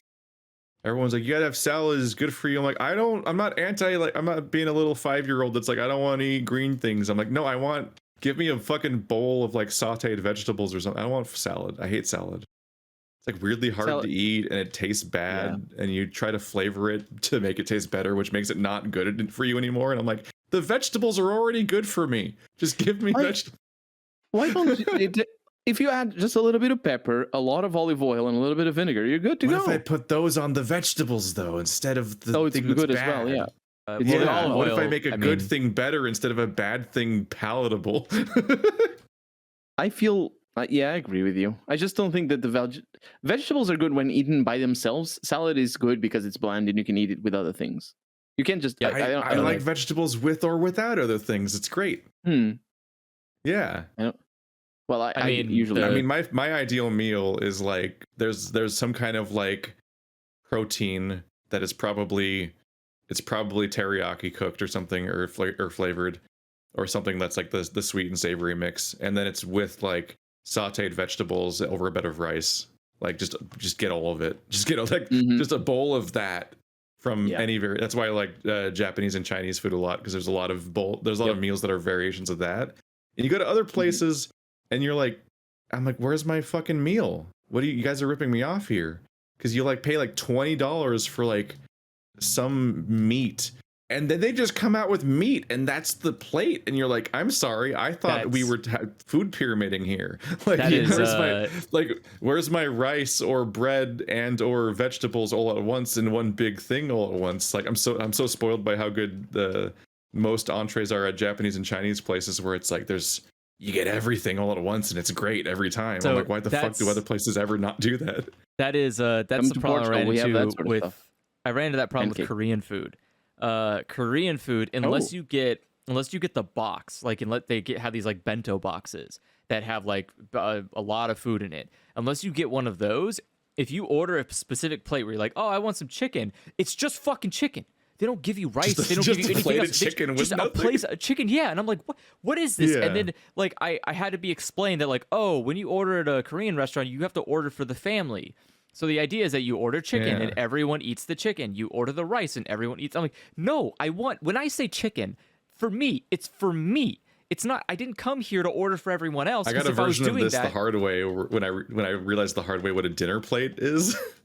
Oh yeah. Oh, what is it? I just wanted like katsu chicken or whatever, the breaded, and I was like, that sounds great. I don't know what it, and I just ordered it on DoorDash. This is like 2 years ago, I think, at this point. I open up the fucking container, the Tupperware, the foam or whatever, and it's just chicken katsu, like pounds of it. And I'm like, oh my god, oh, I've got to figure out how to eat this over the course of the next week. It's just like, this is my protein with every meal forever, because it's like a fucking like, this is a platter of chicken katsu to serve like a Thanksgiving. That's basically what you get if you order a dinner plate. Wow. Like, oh, and you didn't notice? I didn't realize what this word meant. No, because here's the thing: here's a fun part about the price. No, because the price. I thought it was a meal. Yeah, it wasn't that expensive like a meal, because it wasn't a meal at all. It was just one thing a lot instead of the variety of things you normally get when you're actually ordering something. This is like the furthest, just chicken katsu and nothing else, just filling the entire container from bottom to top. I'm like, this is also very. This is like the farthest I'm willing to take this like tree branch here thread, but one of the problems with DoorDash is there isn't consistent pictures of every type of thing you're ordering. So a lot of it is kind of guesswork where you have to be like, yeah, that sounds like food I would eat, I guess. I don't know what it looks like, and God, I hope it turns out what I'm expecting it in my head to be. There are people who have managed their DoorDash marketplaces much better and worse than each other. Yes, a lot of them are just lists, and they're full of typos, and sometimes they're just wrong, and like stuff's in the wrong like sub menu, so you can't tell if like, does this even mean what I think it means? Or are they leaving it implied that this is part of the subcategory that's within? So I should assume that it's a sandwich or something, or like sometimes it's just like, oh no, seafood, and then no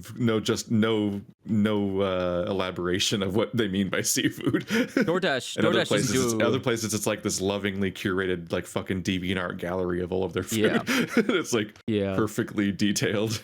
you can see the difference between businesses that are technical savvy and businesses that aren't willing to spend the money on that and just want you to buy their food and get the fuck out.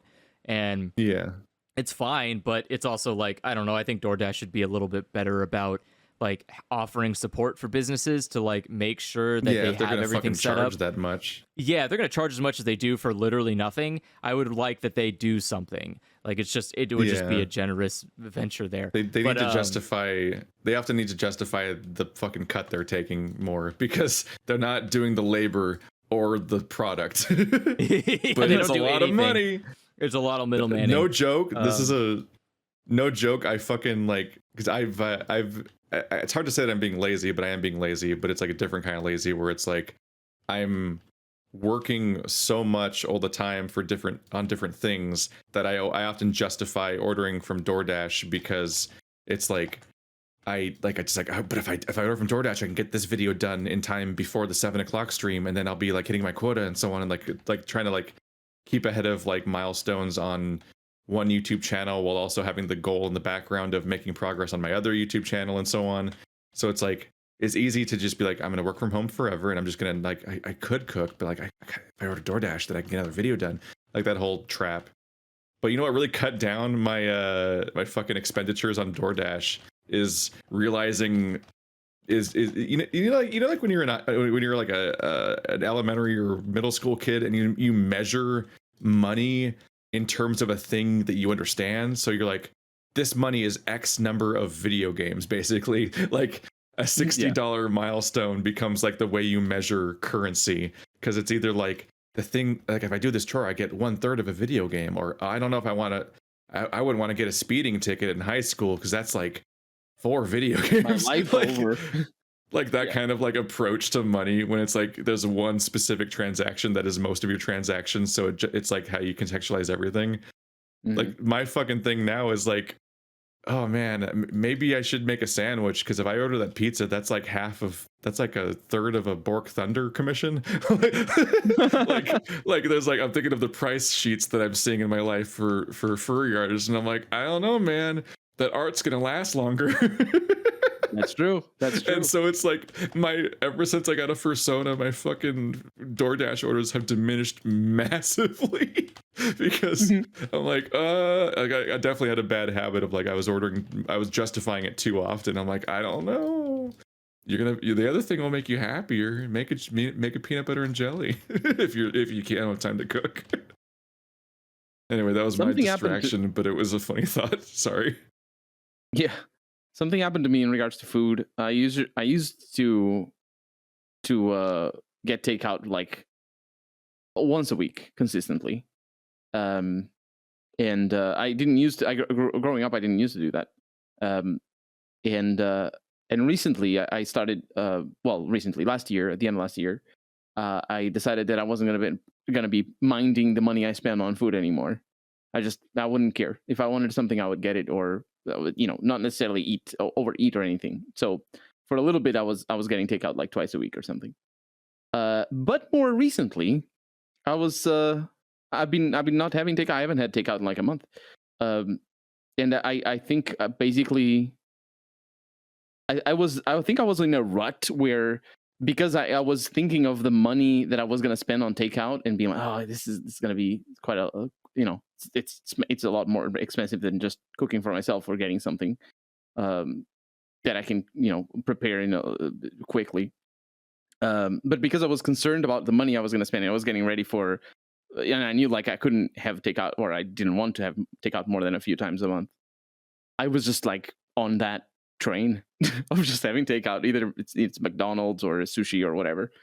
You just like worked the assumed cost into your life. Yeah, and now I'm just like, no, whatever. I still have sushi though every once in a while, but not McDonald's. Really anymore. Good. It's really good, and it's kind of a pain to actually sit down and be like, I'm going to commit to a sushi restaurant today. So it's kind of nice to any restaurant. I would like this to just arrive, please. Yeah, I don't go to restaurants. Not something I do, unless I'm out with friends. But there's a place where I've what is it? Especially if I'm justifying a dessert, there's a place that I'll order from that'll give you can get an order of miso soup, an order of gyoza, a sushi roll, and deep fried Oreos. Mm. And that is you are not going to be hungry afterwards. Yeah. Well, it depends on the portions. Yeah. Sushi. It's hard to feel hungry after sushi alone. Honestly, That's true. for me. Yeah. Yeah. So I'm like, I don't eat that much, to be honest, in general. Like Mhm.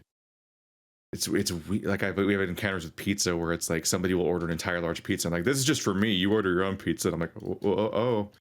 Like I get a pizza and I order like, I eat like 2 slices per day. And I'm like, how the fuck your pizza? Like I'll eat 2 slices and put the rest of my entire pizza in the fridge. And then I come down later that day and the other pizza is an empty box. I'm like, how? What? I can devour pizza. I can go to family size, no That's problem. insane. Yeah, I can It's eat a just whole like pizza it by doesn't myself. stop. Immediately. It doesn't stop. Like it goes in and it needs more. So What the just fuck? I feel like dry and shit. Like, I'm like it's like shoveling down this. just drink some. Then get a It's not dry calzone. anymore. You can shovel more. Calzone's like a whole pizza but folded in half. Just eat the whole thing. That's just That's a cow. Oh, yeah, we were saying. Yeah, like pizza is yesterday, just too like, fatty. a calzone's too much bread. Oh, It can be a lot of bread. The carbs Yeah. are the other problem. I have a problem Those are with pizza because it's way too much fatty things. That's my 2 thresholds with food is too much meat and too much bread. I like bread in a number of contexts, but like I want bread to be like in a sandwich and so on too. Like I want the bread to be a relatively smaller amount of the overall thing, like because otherwise it's just like I'm full immediately, and like the bread itself isn't as good as everything in the bread is on average, even if it's good bread.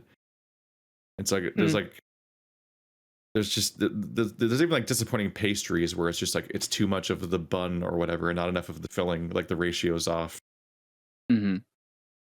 It's like a calzone is like it's too far. Like you got to go closer to Hot Pocket where it's like this like thin veneer around the filling, because otherwise it's just like this is like double the crust and there's already a lot of bread on a pizza. So like I don't need like double pizza, but only the part that's already we're already running the light on. I've had double pizza. I don't know if it was called calzone. Double pizza? Yeah, double bread pizza. I've had that, and I think I would rather have that than a normal pizza, honestly. But it's just not very common. Oh right, I just remember the reason we talked about this like yesterday-ish was that it was Monster Prom, because we had the fucking question of like, everybody name a food. It's like, all right, which of this is the worst topping for a pizza? And I'm like, I said pizza. God damn it. I said pizza. Yeah. So it's like if you put a pizza on a pizza, it's just a calzone. I lose. Yeah. Is it? Wait, how does it work? Is it bread on both sides with the filling in the middle? A calzone is a closed. It's. I think all the ingredients are identical to a pizza basically, but it's just closed like a pastry, like a. What's like an apple turnover pizza, you know? No, but I think I understand the principle. Basically, all you need to do is you need to take a pizza and fold it in half and then smush really hard on the edges. Yeah, it's a gyoza pizza. It's like it's folded closed. It's just folded closed, and just make sure it's really tight, and then that's it. And then you just bite into it. It's like that sounds good. It's fine. Yeah. It's there's nothing. You know what's surprisingly nice is when a pizza place sells sandwiches, because it's all pizza toppings. Like it's the same trick that fucking Subway does when Subway makes sandwiches, when Subway makes pizzas, and it's just the fucking it's a sandwich that they're turning into a flatbread, and it's like, wow, it's a pizza now, and it's like it's not that good. But the inverse, when a pizza place serves sandwiches and it's just made of all their pizza shit, that's a good sandwich. Like that, I like I don't know if they still do them, but back in college, especially when ordering for one person and so on, I liked ordering the round tables sandwiches more than their pizzas. That was I felt like a life hack when I was 20. Yeah, I was gonna say. Well, to answer the question, I don't have any. Yeah, I don't have the only peripheral apart from the controller that I have is my steering wheel and pedals, and so I bought a for those interested, a Logitech G27. I bought it used because buying stuff used is, because it's like a full on 400 euros new, and I bought it for 250 because it came with a stand, so it would be even cheaper if I didn't buy it with a stand. But the stand is really good, and I use it. I use that, and it's just I don't. That's the only thing, and it's I use it. I like it. I've been meaning to get a newer one, and for those who are uninitiated in the race of in the world of sim racing, the more you the more you spend, basically. Or if you want to, what I'm trying to say is, if you want to spend a lot of money on your sim gear, and we're not talking even like those G-force simulating cockpit things that have engines that move your chair and whatnot. No, not talking about that. Just the steering wheel. You can spend so much money on that. I was looking at my ideal it's setup. Like that and fight sticks. Fight sticks? Fighting game sticks, like arcade There's sticks. fighting game sticks? I didn't know that. Oh yeah, like the what you see when you go to an arcade machine. Oh right, yeah. You can buy that like tabletop. Mm-hmm. Yeah, like a tabletop but fight stick. My ideal, I was considering buying basically an upgrade to my current setup, and I was gonna spend 500 euros on the hub for the steering wheel, 200 euros on the steering wheel, and 300 euros on the pedal, and 120 euros on the shifter. That's the shifter that comes with the steering wheel, or it goes into the steering wheel. And so you can, and this is like on the cheap for more professional stuff, because you can spend like 3 times as much if you want. But then I decided to buy a new guitar instead. So that's been my plague. I was thinking of buying a new console last year, bought a new guitar. Now it's for the steering wheel. Nope, bought a new guitar as well. So that's my story, Preed. Sorry. It's purple though. The guitar. Apologies. Yeah. What about you, Andrew? Probably the Steam Link. I bought the Steam Link when it first came out, mostly because I thought it would be a really cool idea to be able to like play my PC games on a TV in a different room, right? So I would have my computer and everything in my office, and then I could go into my living room and play PC games, or in my bedroom and play like them on a TV in there. And I thought that'd be really cool. But it turned out that Valve had made a critical error in judgment, and the Xbox One wireless adapter for their controllers doesn't work on the Steam Link. And so you cannot use Xbox One controllers on the Steam Link. And that, well, you can plug them in, but you can't play them, you can't do it wirelessly. And that is a no-go. Like, what the fuck am I going to do then? I'm not going to like plug a controller in wired. I'm not going to have like a 20-foot USB cable running from the Steam Link. So that is it basically just sits there looking like a cool piece of museum history, but I just don't fucking use it. Maybe I don't know. I haven't looked. Maybe someday, maybe they have like fixed that problem.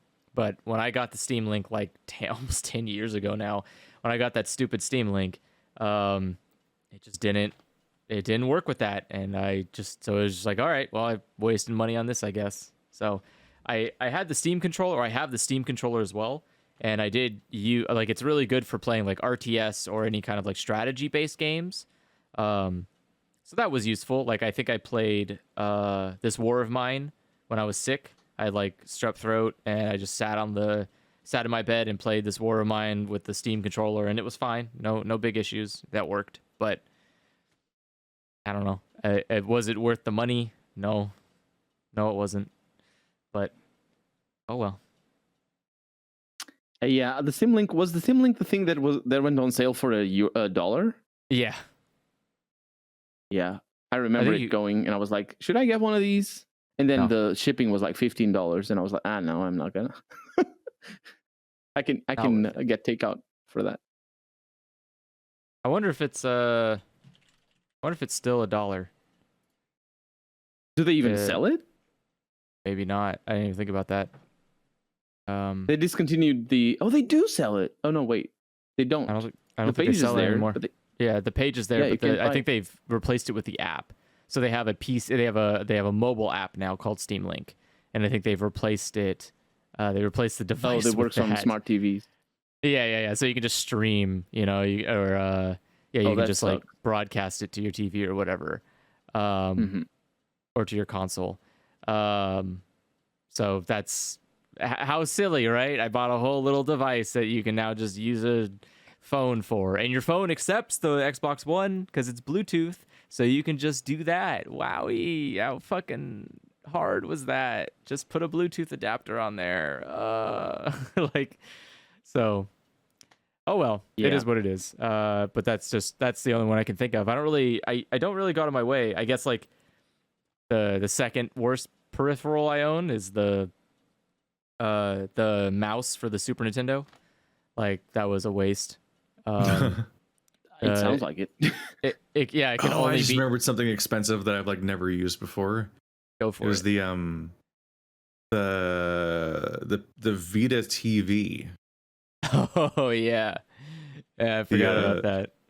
The console version of the PlayStation Vita, essentially, which was like almost forward thinking in that like the Switch happened like shortly thereafter, I think. But like its support was bad, and like there was a number of games that it should have been fine to use, but they just did blocked for various reasons. Maybe because they didn't have the rights to like put it on what was technically a new console, even though it wasn't, or whatever, or like.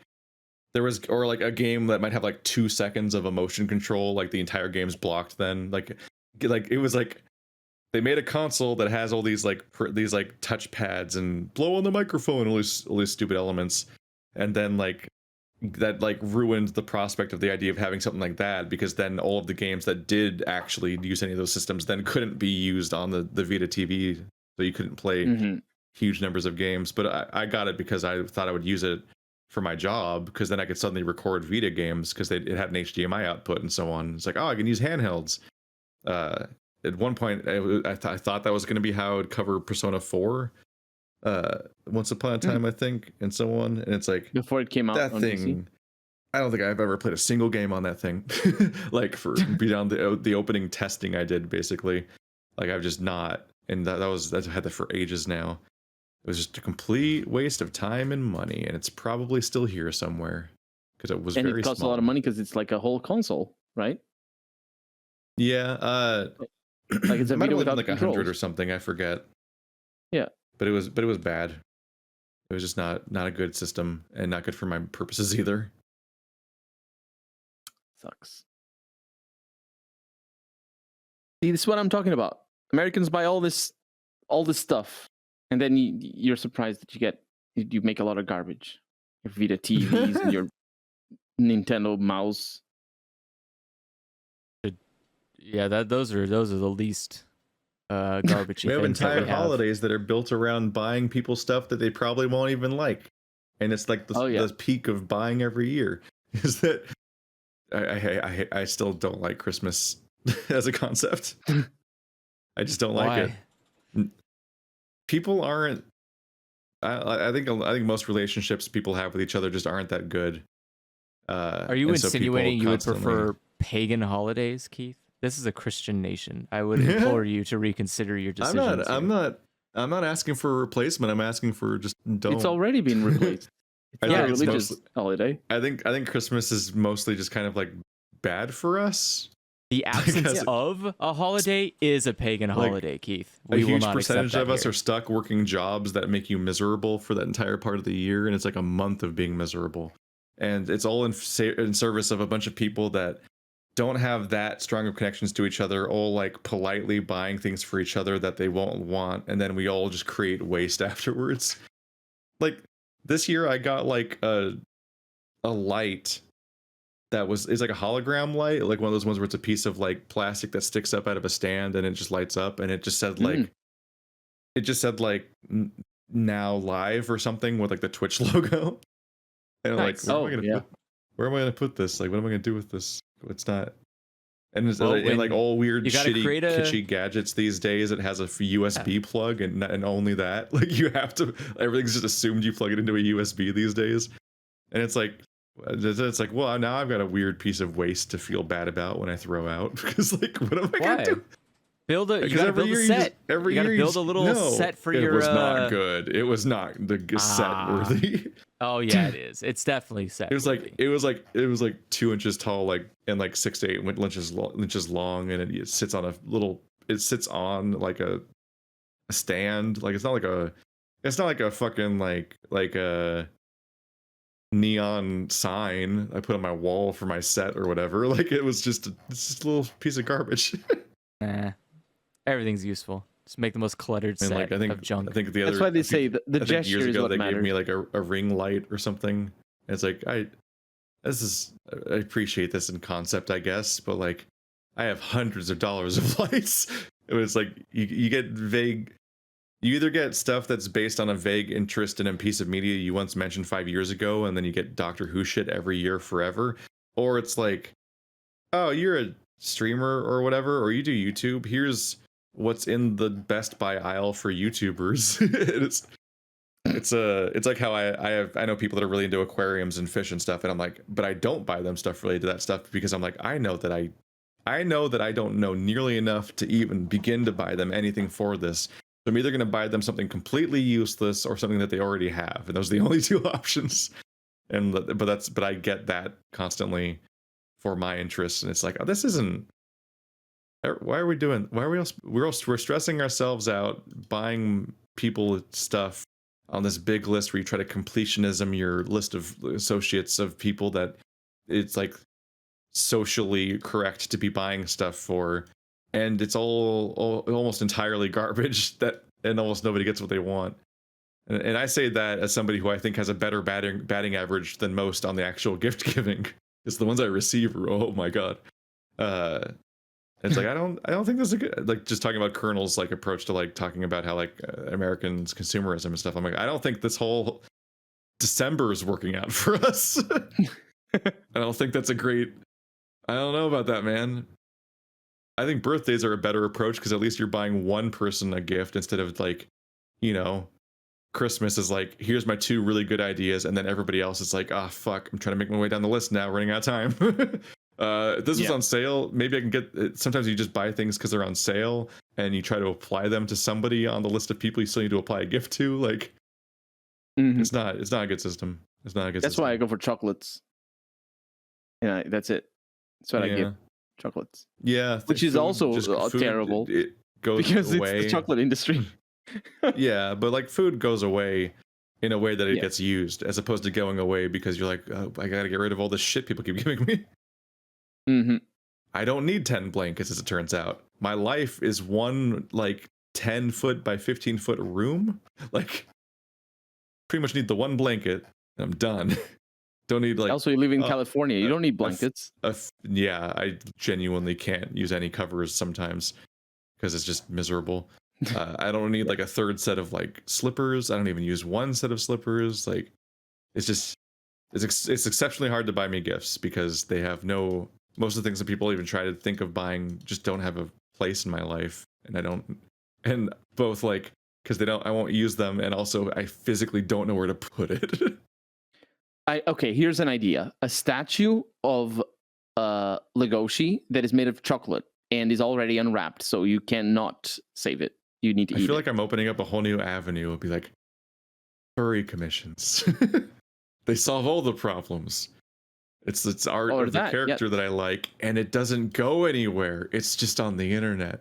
It doesn't fill up space. I have infinite gallery space on Fur Affinity. It gives money to people who need it instead of to big corporations and trucks. But then there's the part where I don't want to talk to any of my family about being a furry. That don't want to have that conversation.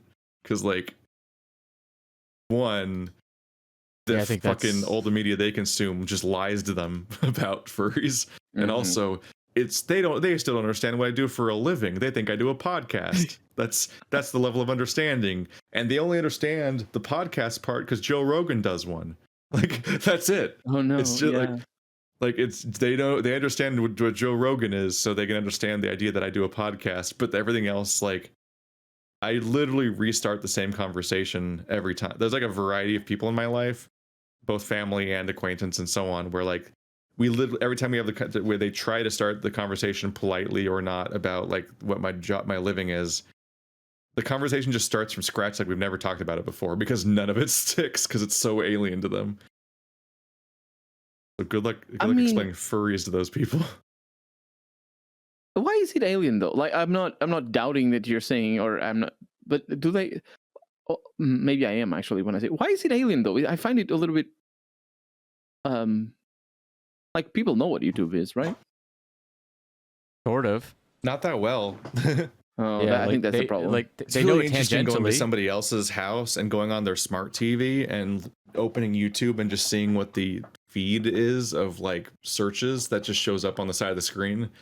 Like without typing in anything, it just shows all of their most recent searches, and they're like meat, steak, cooking, grill. Like it's like a lot of people interact with YouTube the way that like I do when I need to solve a tech problem.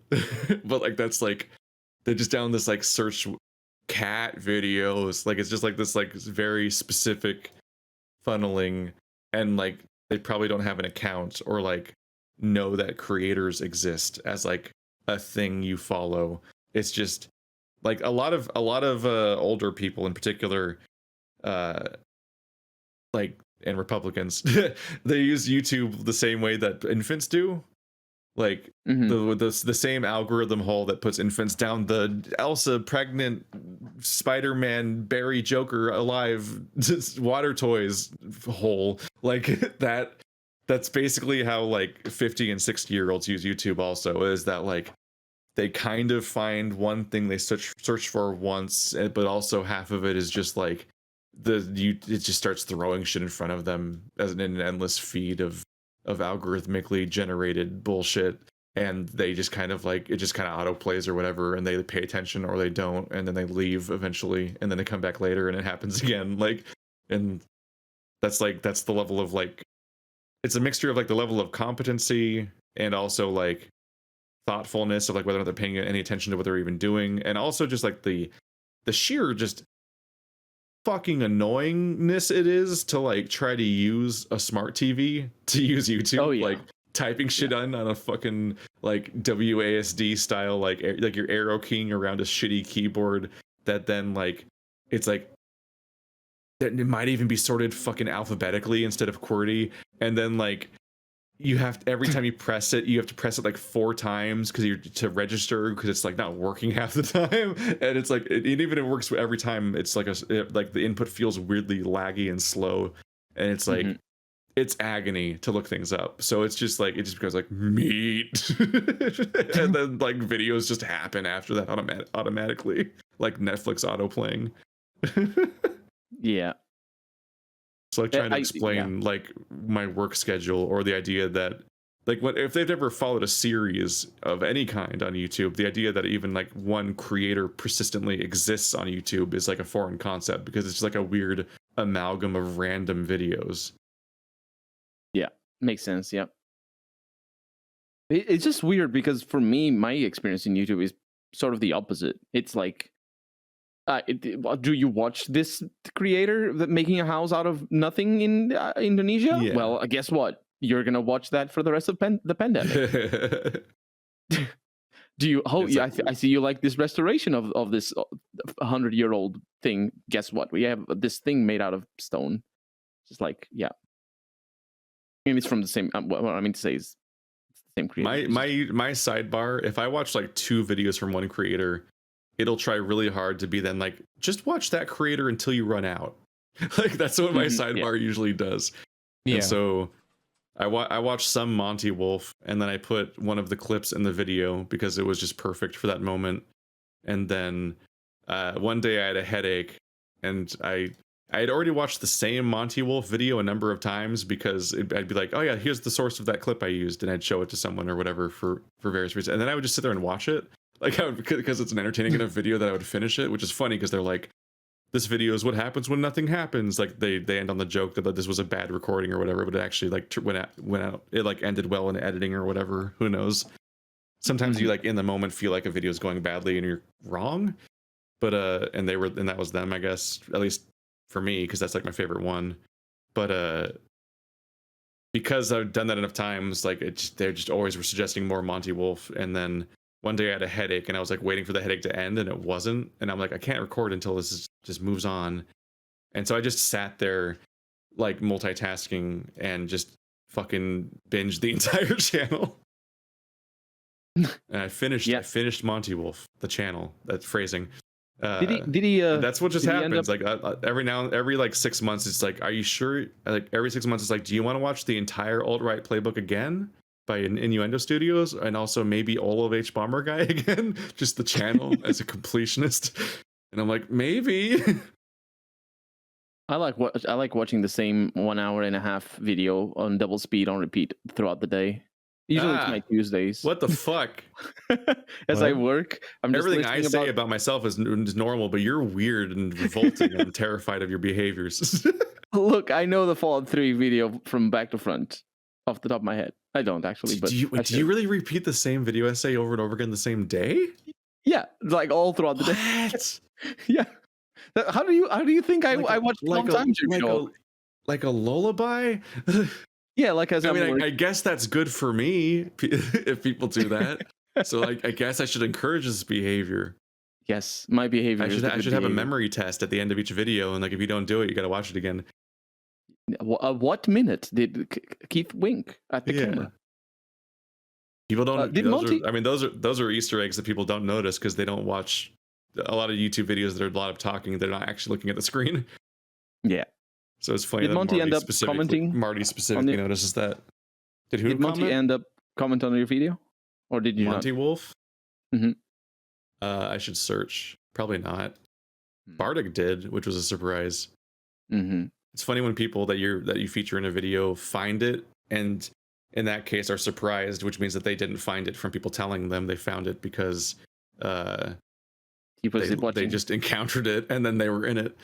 That happened to me once when I watched an SVB video and my Guild Wars 2 footage was in it, and I recognized my character in it, and I'm like, oh, that's just surreal. Like I did like bounce back and compare the footage. I'm like, yeah, that's my guy. That's definitely my little weird mushroom man. No, Monty doesn't bring up anybody when I search it.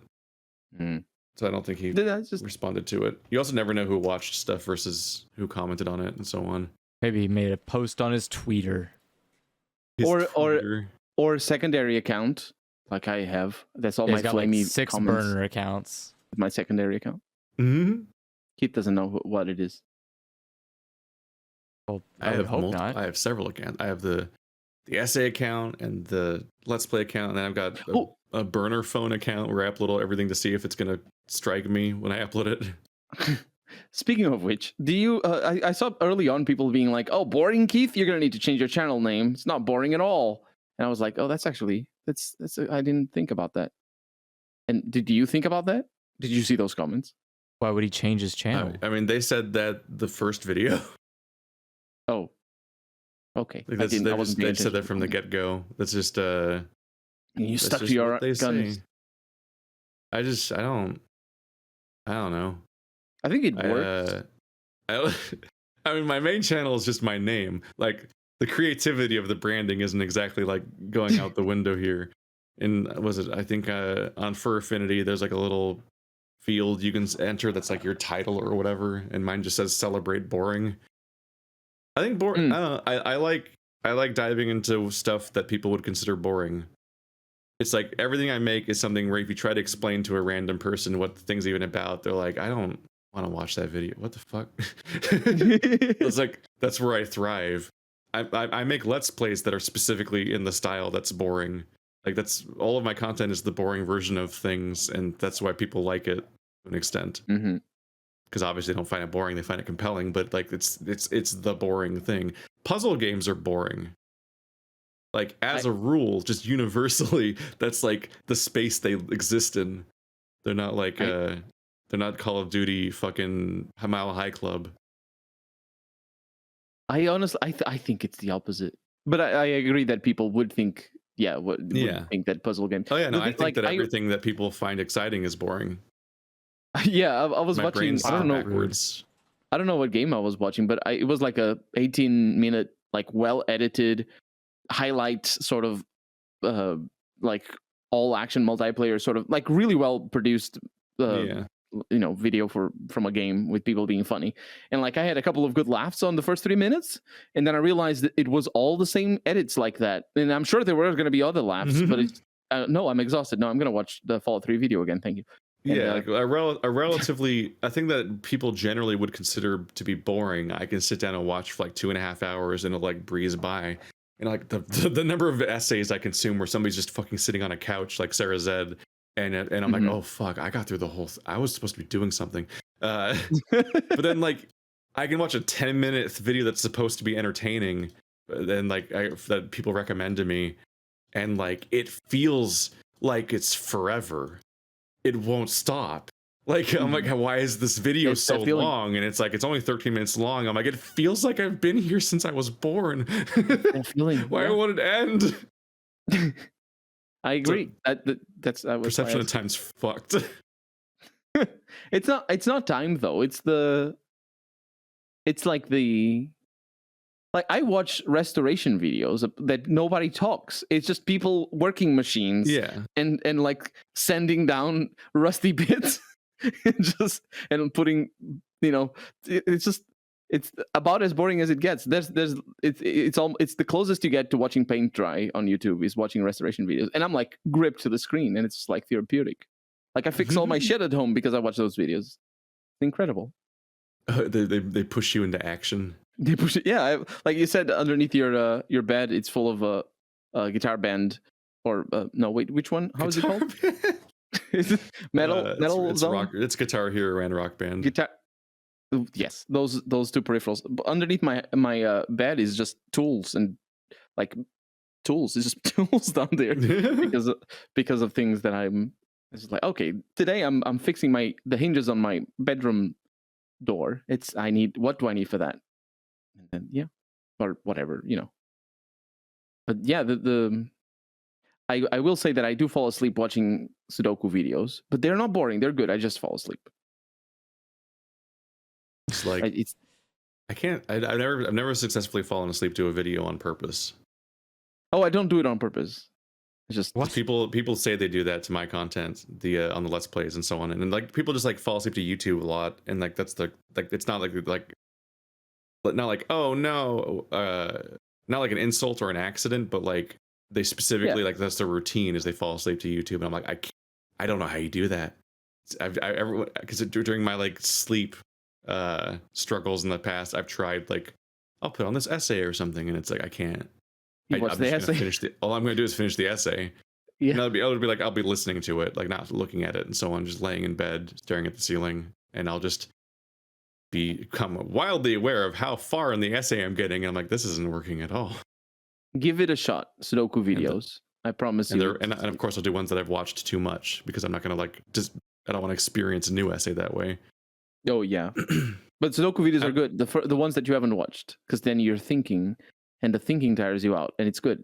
I promise you. It's amazing. I mean, I don't promise you, but I hope it works. Give it a shot. I don't think for me, Sudoku's too overwhelming. So, like, I don't want to. It's too big when it's the full size. I put it on double speed, Keith. I put it on double speed and I still fall asleep. Like the Sudoku's like too overwhelming, and so like I don't want. When I get things where I don't even know where to start, I don't even want to like. I just don't want to look at it anymore. Like what was so addictive about the Sudoku rooms in Escape Simulators because you had a much smaller problem to solve at any given moment. That's the good thing about the videos is that if you're stuck, which you will be, obviously, especially if you're not used to the puzzles, the solver is just gonna explain the things and go around the things. So you're gonna start to spot new. They're solving whatever they're solving, and you're gonna spot new things. If they're talking, I just won't try to solve it. I'll just watch. That's not. It's my like trying to read when someone's talking. I can't do that. That's not my experience. My experience is like the backseat gaming out of a Let's Play YouTube. I've like never done that. Yeah, you don't watch Let's Plays, Keith. But like even when I do, I'm just like hanging out. Like, oh, what are they doing? Look at them go. You're not judging them for them not using the correct weapon on that the Crystallian fight. Not most of the time. There's every now and then there's something that stands out, or the what is it? I'm judging Aaron a bit in the Game Grumps Elden Ring playthrough just because I'm so far ahead that I'm like, there's choices he makes that are odd, and also just like elements of like, I can just tell how checked out he is because he's like hanging out and chatting, and so I can just see his gameplay, and I'm like, it's like drunken gaming, like he's like just barely holding it together, and just the combination of like I've definitely seen him like put up a shield and circle strafe to try to backstab people as like a dominant strategy for a while. I'm like, no. It's not that kind of game most of the time. A lot of openings and it's that also are, really that are boring if you do wasted that. when you could just attack. Yeah. But most of the time it's like I don't even know what kind of game it takes. Most games I won't even look at the screen. Sometimes when people are competing, I guess, with each other. Other times it's just like I'm just hanging out listening to commentary. Mm-hmm. That's why I try to fill the silence, is because I know people do that, and I do that as well. But the feeling the silence in Dark Souls is difficult because it's usually a mixture of, hello, do you want to party? Ow, that hurt. Oh, I'm really bad. Don't bring the sins of 2013 back to me. My fucking commentary routine. No, that's my routine apart from the do you want to party? What I was gonna say, like, did you start saying what I said in 2013 to every enemy? No, because I do that apart from the do you want to party? I realize that's the good thing about editing. Like I can cut out all the times I say hello not all the times, but half of them that I say hello at the beginning of a fight because it's just so annoying. It annoys me, so it must annoy other people as well. So it's just like, okay, I didn't say that. I can't even imagine going through and micro editing all of your fucking commentary for a Let's Play. That's too much. Oh, it's better on the time. Just think of all the things you could do instead with your life in that time. I like it. I don't know. It's less pressure when you're actually playing because you can, like, for example, did you misspeak a line? Did you say a joke that landed really poorly because you said the same syllable? I just embrace that. I just go And then, like, did you ramble and do you stutter and did you miss? Like, did you have? Yes, that's just how I talk. Cut it out. Cut it out. No, that's just who I am. I tried. So I fell down this rabbit hole of trying to fucking because like Outlast 1, I would, my original playthrough was Outlast on the entire channel, and every time I got any document, I would read it perfectly. By which I mean I would fucking start over every time I fucked up, and then I'd pull them out. And there was one particular document that really fucked me up because something about its like font and how it was phrased was just a nightmare. And so I just sat there for like 10 minutes just rereading it over and over again. Wow. And I did a fair amount of that in Dragon Age Inquisition. I was trying to read the entire codex and like put them at the end of episodes or something here and there. And like I wanted to cut out every single mistake I made during reading them, and I'm just like I'm done. I'm so done. Fuck it. It's not worth it.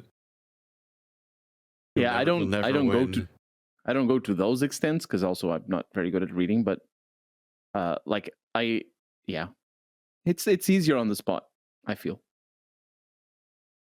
When it's on the spot, what I mean is when you're actually playing, it's easier for if you're like, okay, I have the safety blank. Perfection, Colonel RPG. I don't know. I'm beating Dark Souls faster than you are, and I'm not Dark Souls, Elden Ring faster than you are, and I'm killing every enemy. So I took a month off. No, you did. Yeah, I literally took an entire month off to record my video or make my video essay. Mainly because I realized that the next video was going to come out the day after my birthday. So I was like, well, my goal was to put this video out on my birthday. So the context of this video changes a bit depending on whether or not I hit my freaking coming out as a gay furry scheduled goal deadline. Yeah, there's the word. Deadline. I'm like, there's a term that I'm trying to find. So it was all hinging on whether or not I met my deadline, which I did. Would change my behavior a bit. But then yeah, like I beat Radon, and then I didn't play the game for a month, and I wanted to play the game. I played it nonstop up to that point. I'm playing it again a lot now, but that was a solid month of not playing a game that I looked forward to all year. Mm-hmm. But I also finished a project that I looked forward to all year, so life goals. Mm-hmm. I was gonna say at the beginning, you say you weren't expecting this amount of views, and that's reasonable to not expect it. But also, I mean, I have been on the platform for over a decade, and this is a new experience. So, but on the other hand, living based on pattern recognition, it's a surprise. It's a 3 more plus hour long, extremely well edited and extremely well written essay. Well, first of all, I didn't think those were true, so that'll answer some questions. But the whole time I'm editing, I hate the way I speak, and I hate how I deliver almost every line. And there's all these moments where I even just try to cut out the parts where you can hear me breathe. Like I hate it. When you go through the entire process of editing you hate yourself and everything of how you said everything. And I'm like, really? You did that line? I know because I edited. I'm like, I know you just did that line over and over again for fucking 5 minutes straight, and that's the one where you finally think you did it, and it was still bad. That's the line where you thought you could move on. What's wrong with you? Like it's just hours of that. I can understand why. Okay, yeah, but it doesn't come across as that. Yeah, I know. This is the thing. It's like it's why I say that every time a video comes out, I find out whether or not I like it based on how people react to it. Because because when I'm making them, I hate them. It's a process. I usually hit a high point where I like the script more. And then the process of making, I'm like, oh, fuck, why does this fucking imperfect vessel have to be between my script and YouTube? Like, this guy's got to deliver this shit. This guy's got to record and edit this and ruin it. The script's good. What the fuck? Then it's like, it usually takes me like a solid week of procrastinating to even start recording because I get like too nervous about the process and then like keep second guessing it and also like finding other things to do. Keep wasting the time instead of recording.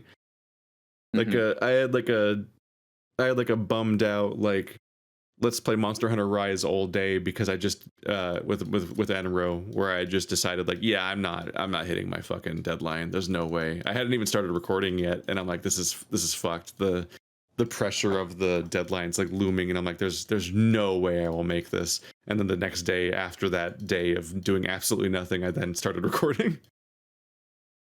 Yeah, it was when I was resigned to failure that I succeeded. I think I can understand that. I've been there as well, where like you give up. It's like giving up, but it's not because you spend the whole day not doing anything, but you have a fallback, and it's like, oh, that felt good. Like in my head anyway, when that happens to me, that felt good not doing anything. Let's do a lot today, because I imagine for Let's Plays, it's definitely the case that you need to be in the mind space to do a Let's Play. But I imagine it's the same thing for saying lines. For recording or for it's for recording and it's for editing. Well, editing you can kind of do whenever. But scripting is like, oh fuck, you have to be ready to try to script too. It's like it's just a whole thing. And yeah, like if you're in the wrong, you can feel like a weird block when you're trying to record at Let's Plays where it's just like I just can't. I'm like not in the right mood for it. And then sometimes like the moment you start, it just fixes itself, and sometimes it doesn't. And that's a dangerous gamble because you're already recording. And with how games work, the fact that you're recording might mean that you can't like undo the part of the game you just did. So you just have to like leave it in.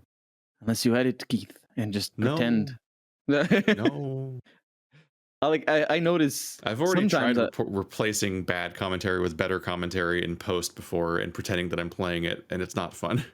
Oh, I'm not saying replacing. I'm just saying like making it a little bit better. Sometimes like just a little bit less silence here, a cut here and there. Maybe you said an and going up the ladder now. You think I'm cheating every time there's any cut ever? If I fill the whole video with a bunch of weird cuts, they're gonna be like, "What the fuck is happening in this video?" It would be so divergent from how my videos work. That's fair. I'm not honestly suggesting that you change your that'd completely. Be super weird. I learned that the hard way when I played The Witness. Is that you just do like especially puzzle games, don't cut. Even if you sit there for like 20 hours trying to figure out something, don't cut it. Just leave it in because everyone assumes that you're cheating. Like they'll just immediately be like, "Why'd you cut? What did you cut for? Did you look up the answers?" Like, no, man, I didn't want to like bore you with like 30 fucking minutes of me just quietly sitting there, being frustrated, staring at a screen, not doing anything because I'm just like, I don't get it. I don't get what's happening. I don't understand it. Please, just brain work. Like, do you want that in there? I don't get it. Do you want that content? Sometimes I'll just put the screen really still, and then I will just stop. Fade. Yeah, you just like and I'll just stare at it. And like if I crossfade it, they won't see the cut. And then there's just no fucking weird questions about it. Because like sometimes it's just like someone knocks on my door, or sometimes I gotta use the restroom, and sometimes I'm just like, I've been stuck for 5 minutes and that's too much time on this thing that I'm confused about. I've got to just sit here and like lay down or something and see if I can think of anything, because otherwise I'm just gonna be stuck here for another 10 minutes. And when you're in the middle of trying to solve something, you'll often just start just like taking the same 3 approaches to the solution over and over again on a loop, and just redoing the same mistakes forever, and not knowing where you're even missing the thing that you could even start doing. And also like you're commentating, so you're just saying the same things and looping, and it's just bad, and you're trying to make good content. But if you have a visible cut, then everyone's like, oh my god, you just looked it up. So then it's like, all right, cool, it's fucking. But you do cuts in the Witness solutions. Keith. It's a variety. Yeah. There's cuts you know of and cuts you don't. See them. I can tell. Not always. There are always more cuts than people think there are. The shadows move a little. And you add like a fade in and a fade out, but it's not a fade in, it's like a fade in and fade out. Yeah, that'd be pretty obvious if the screen fades. That would, yeah. Fades back in. What is it called when you like merge the 2 images? A crossfade, I guess. Crossfade. That's what's called on the audio, at least. I don't. Yeah. Anyway, we gotta wrap up. Any final things you want to say? Congratulations on coming out, Keith. I know I said it on Twitter, and I know I said it on the comments as well, and I think I said it in private when you did. But did the thing. I have banned fewer people than expected.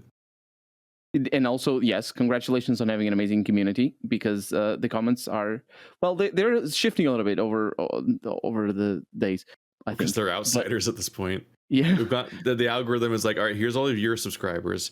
Okay, here's all the furries we've decided to give this to, because your subscribers gave this video enough attention that it's now like worthy of viewership, and so it's going to get picked up. And that's when it reached all the furries. And then when it like started maxing out on furries, now it's just like, we're going to try some other people, and they're not going to handle it well. Oh, I haven't seen recent comments of people just like getting the mad. It's all over the. I mean, I haven't even looked at the comments for like 5 days, because now it's the backlog of comments is looming of like how far behind I am, and I'm like, oh fuck, because like I have to go to the comments dashboard and just scroll down until I see like a heart on a comment or place I responded, and then try to figure out where I left off. And it's so many. But it's I don't know. A lot of it's what I expected too, like people being like, oh, you like people just call queer people groomers. That's just like their go-to approach. It's like, all right, well, you're banned and you're banned. I like the God guy. That guy's really funny. The guy that's trying really hard to scare me about the devil, but he's just making him sound hot. That's an incredible thread. I love him. Have you like inside? You just keep telling him the devil's got vibrations that make you want to do unholy things. I'm like, yeah. Isn't that a song about that? I don't. Probably. Good, good vibrations. That sounds rife for content. Yeah. That sounds dangerous. I don't know. Yes. Send your questions to dialogchoicespodcast@gmail.com. Dialogue is spelled like how the name of this is spelled. Don't do the other one. I don't know where those go. Thanks for watching like always, guys, and we'll see you next time. Bye-bye. Goodbye.